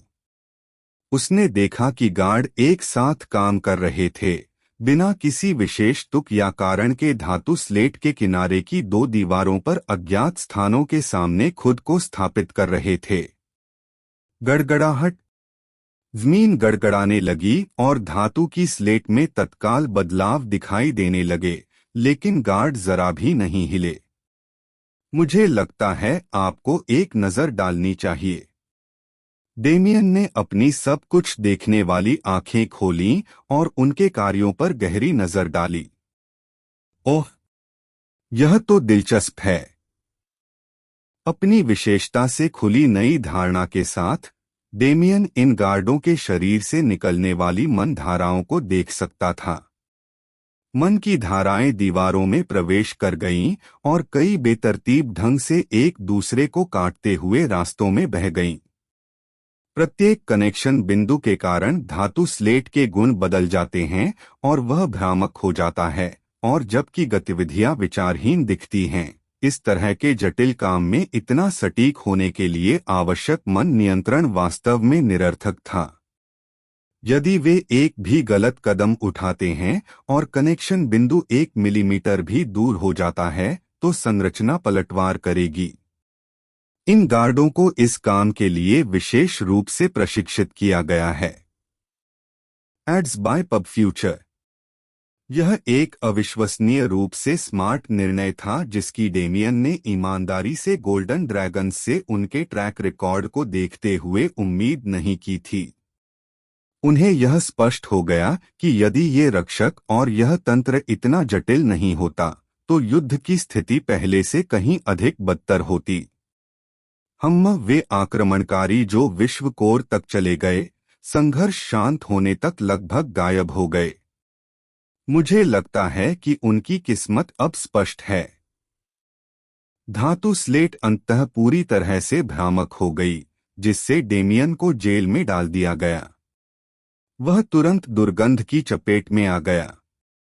यह मल, शरीर की गंध, शरीर के अलग अलग तरल पदार्थ और कई अन्य अज्ञात लेकिन घृणित गंधों का एक सड़ा हुआ और घृणित मिश्रण था, जो भूमिगत जेल के नम वातावरण द्वारा बढ़ाया गया था। वह दिखने में बिल्कुल काला और बेजान था। डेमियन ऑलव्यूइंग आइज का उपयोग करके स्पष्ट रूप से देख सकता था, लेकिन उसकी नियमित दृश्य क्षमता कृत्रिम रूप से प्रवर्धित अंधेरे के माध्यम से देखने के लिए पर्याप्त नहीं थी। डेमियन अपने चारों ओर कैदियों के उन्मादी शोर शराबे के प्रति उदासीन होकर जेल में घूम रहा था। वे चिल्लाए और ताना मारा, उन्होंने उकसाया और विनती की, उन्होंने डेमियन का ध्यान खींचने के लिए कुछ भी किया जो वे संभवतः सोच सकते थे, यहाँ तक कि कुछ ने उसे देखकर सेल बार के माध्यम से पेशाब कर दिया या खुद को छू लिया। इस स्थान पर कोई समय फैलाव नहीं है, डेमियन ने हवा में अपनी इंद्रियों को टटोलते हुए सोचा। ये पागल खुद को पागलपन में खोने के लिए उन्हें यहाँ कितने समय तक रहना होगा। कैदी सभी अलग अलग जातियों से थे, कुछ इंसान, कुछ जानवर, कुछ देवदूत और कुछ नॉक्स भी। कई जातियां जिनके बीच एक दूसरे के खिलाफ मौत के झगड़े थे, उन्हें एक दूसरे के पास रखा गया था जैसे कि इस नियंत्रित वातावरण में अत्यधिक अराजकता पैदा करना हो। हालांकि डेमियन उनके लिए यहाँ नहीं आया, न ही उसने उनका मनोरंजन करने की हिम्मत की। वह जो भी प्रतिक्रिया देता, वह उनके लिए खुशी की बात होती, भले ही वह प्रतिक्रिया यातना देने या मारने की ही क्यों न हो। वह जेल के प्रतीत होने वाले अंतहीन एकल गलियारे से चलता रहा, हजारों कोठरियों और क्षेत्रों से गुजरता रहा जब तक कि वह अंततः अपने गंतव्य तक नहीं पहुंच गया। इसे देखो, वे वास्तव में तुम लोगों से नफरत करते हैं, है ना? बड़े सेल ब्लॉक हुए, उसने हल्की सी मुस्कान के साथ कहा। यह पृथक क्षेत्र ब्लैक ड्रैगन्स के आवास के एकमात्र उद्देश्य से बनाया गया था। इसे किसी भी अन्य सेल ब्लॉक में बहुत खराब परिस्थितियों में बनाया गया था और इसमें विशेष गार्ड थे जो ब्लैक ड्रैगन्स को पीड़ा देने और जब भी संभव हो उनकी आत्माओं को तोड़ने के लिए क्षेत्र में रहते थे। ऐसे वातावरण में ईश्वरीय परिसर का निर्माण अपरिहार्य है जहां आपके पास मन है और आपके दुश्मन असहाय और अपंग हैं। जब उसने गार्डों के एक समूह को बूढ़े ब्लैक ड्रैगन्स के एक समूह को अपमानित करते हुए देखा तो उसने आंतरिक रूप से नोट किया। उसने आह भरी और सेल ब्लॉक किया।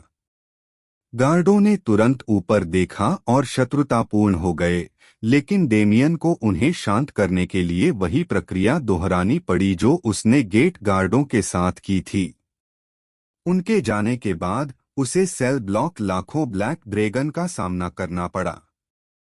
वह अच्छी तरह जानता था कि इस समय उन सबकी निगाहें शत्रुता, घृणा और भय से भरी हुई उसी पर टिकी हुई हैं।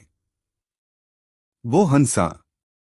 बीस्ट एम्परर स्टार को छोड़ने से पहले उसे एक और चीज का परीक्षण करना था।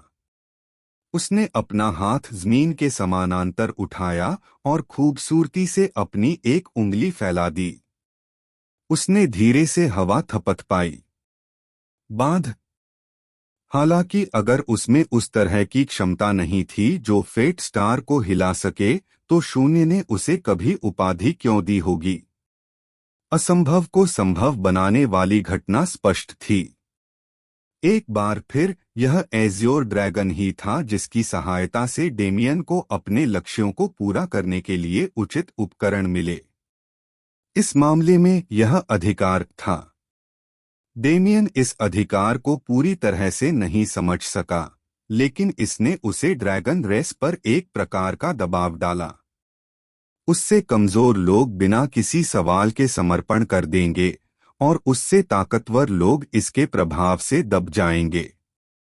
इस अधिकार ने डेमियन को ड्रैगन की पूरी जाति को गुलाम बनाने की क्षमता नहीं दी। यह कुंजी थी जिसने उसे वास्तव में खुद को ड्रैगन कबीले के भाग्य में एकीकृत करने की अनुमति दी। उसके बाद यह केवल भविष्यवाणी का पालन करने की बात थी। पब फ्यूचर द्वारा विज्ञापन। ब्लैक ड्रैगन कबीले का उसके शासन के अधीन आना तय था और भाग्य स्वयं एस्टोरिया के अधीन चला जाएगा। कोई प्रतिरोध नहीं था, इस हद तक कि यह भयानक था। डेमियन ने अपनी भौहें सिकोड़ लीं क्योंकि उसने अपनी आंखों से शून्य मन मकड़ी के जाले का पता लगाया और उसकी प्रक्रियाओं को नोट किया।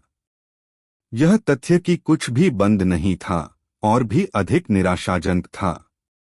यदि हम मिसाल का पालन करें तो प्राचीन भविष्यवाणी का परिणाम होना चाहिए था। वूम। शून्य मन मकड़ी के जाले के हर धागे से बाहर निकल आया और कोशिका ब्लॉक की नींव को हिलाकर रख दिया। हाँ, यह केवल यही हो सकता है। डेमियन की आंखें सख्त हो गईं। उन्होंने अपने हाथों से ताली बजाई और सेल ब्लॉक प्लेन से अलग करने और जो कुछ हो रहा था उसे छिपाने के लिए कई हजार इंटरवॉवन डायमेंशनल पिंजरे स्थापित किए। जैसे ही उसने ऐसा किया, वायुमंडल में फूटने वाला शून्य मन कई स्तंभों में केंद्रित हो गया, प्रत्येक ब्लैक ड्रैगन के लिए एक, और फिर जिप। प्रत्येक स्तंभ ने स्वयं को अपने संबंधित ब्लैक ड्रैगन में सूली पर चढ़ा लिया और उनके शरीर में गायब हो गया। एक एक करके उनके शरीर झटके से आगे बढ़े और वे हवा में ऐसे उठे जैसे उन पर कोई भूत सवार हो। काले ड्रैकोनिक विशेषताओं ने उनके मानव रूपों को प्रदूषित कर दिया और उन्हें आधे मानव आधे ड्रैगन संकर में बदल दिया, लगभग ड्रैगन परिवर्तन के बाद डेमियन की तरह। उग्र मन जल्द ही शांत हो गया क्योंकि यह सब ब्लैक ड्रैगन्स में समाहित हो गया था। दृश्य शांत हो गया, लेकिन डेमियन भीतर से ब्लैक ड्रैगन्स को रूपांतरित करने वाले शून्य मन की धड़कनों को अस्पष्ट रूप से महसूस कर सकता था। वह कुटिलता से मुस्कुराया। खैर, यह बहुत आश्चर्य की बात नहीं है, क्योंकि बीस्ट एम्परर स्टार की इस पूरी यात्रा को भाग्य और सार्वभौमिक प्रवाह द्वारा परिभाषित किया गया है। अगर ऐसा कुछ नहीं होता, तो मेरे यहाँ पहुँचने का कोई रास्ता ही नहीं था। डेमियन को पता नहीं था कि इसका अपना अहंकार है या नहीं, लेकिन वह एक बात के बारे में निश्चित था, शून्य हमेशा चुपचाप उसे देख रहा था। हाल ही में पहले से कहीं अधिक, यह लगभग हर उस संघर्ष में शामिल हो गया जिसका वह हिस्सा रहा था, लगभग मानो यह उसे कानून की समझ के बजाय इस पर ध्यान केंद्रित करने का आग्रह कर रहा था। और उसने वह कॉल सुन ली। यूनिवर्सल फ्लो की समझ, शून्य श्वास का निरंतर उपयोग और हाल ही में मौलिक कीमिया की खोज सभी ने शून्य के एजेंडे में योगदान दिया। क्या मुझे इसे पुरस्कार मानना चाहिए? डेमियन ने मन ही मन हंसते हुए सोचा। उसने अपना हाथ हवा में घुमाया और शून्य मन के मकड़ी के जाले को वापस अपने शरीर में खींच लिया और उसी क्षण का उपयोग करके ब्लैक ड्रैगन को अभयारण्य में भेज दिया। वे अपने भाग्य से बचने की कोशिश में व्यावहारिक रूप से पागलपन की ओर प्रेरित थे, इसलिए जब उन्हें पता चलेगा कि यह सच हो गया है, तो वे निश्चित रूप से प्रसन्न नहीं होंगे। मैं उन्हें अभी जंगली महाद्वीप में भेजूंगा और गैलेंटिस को उन्हें आकार देने दूंगा। बाद में उन्हें मुख्य सेना में शामिल होने के लिए थेवेल में स्थानांतरित किया जा सकता है। डेमियन ने अच्छे काम के लिए अपनी पीठ थपथपाई और अपने डायमेंशनल केज उतार दिए। मुझे ग्रैंड असेंबली के बाद बाकी लोगों से निपटने के लिए समय निकालना होगा। मुझे अभी मिले सभी दासों के लिए उनके गृह जगत का स्थान ढूंढना कोई समस्या नहीं होगी, लेकिन मैं देवता के बारे में थोड़ा चिंतित हूँ। मुझे बस इस पर शून्य पर भरोसा करना होगा और इसके लिए जाना होगा। डेमियन ने संतोषपूर्वक सिर हिलाया और पलट गया। बिना कुछ कहे वह जेल से बाहर चला गया और गार्डों की ओर स्वीकृति में सिर हिलाया। वह बिना किसी रोकटोक के गोल्डन ड्रैगन पैलेस में वापस आ गया, लेकिन वह आश्चर्यचकित रह गया। जब उन्हें एहसास होगा कि क्या हुआ है, तो वे किस प्रकार की अभिव्यक्ति करेंगे। उसे इसे देखने के लिए न रुक पाने का सचमुच अफसोस हुआ।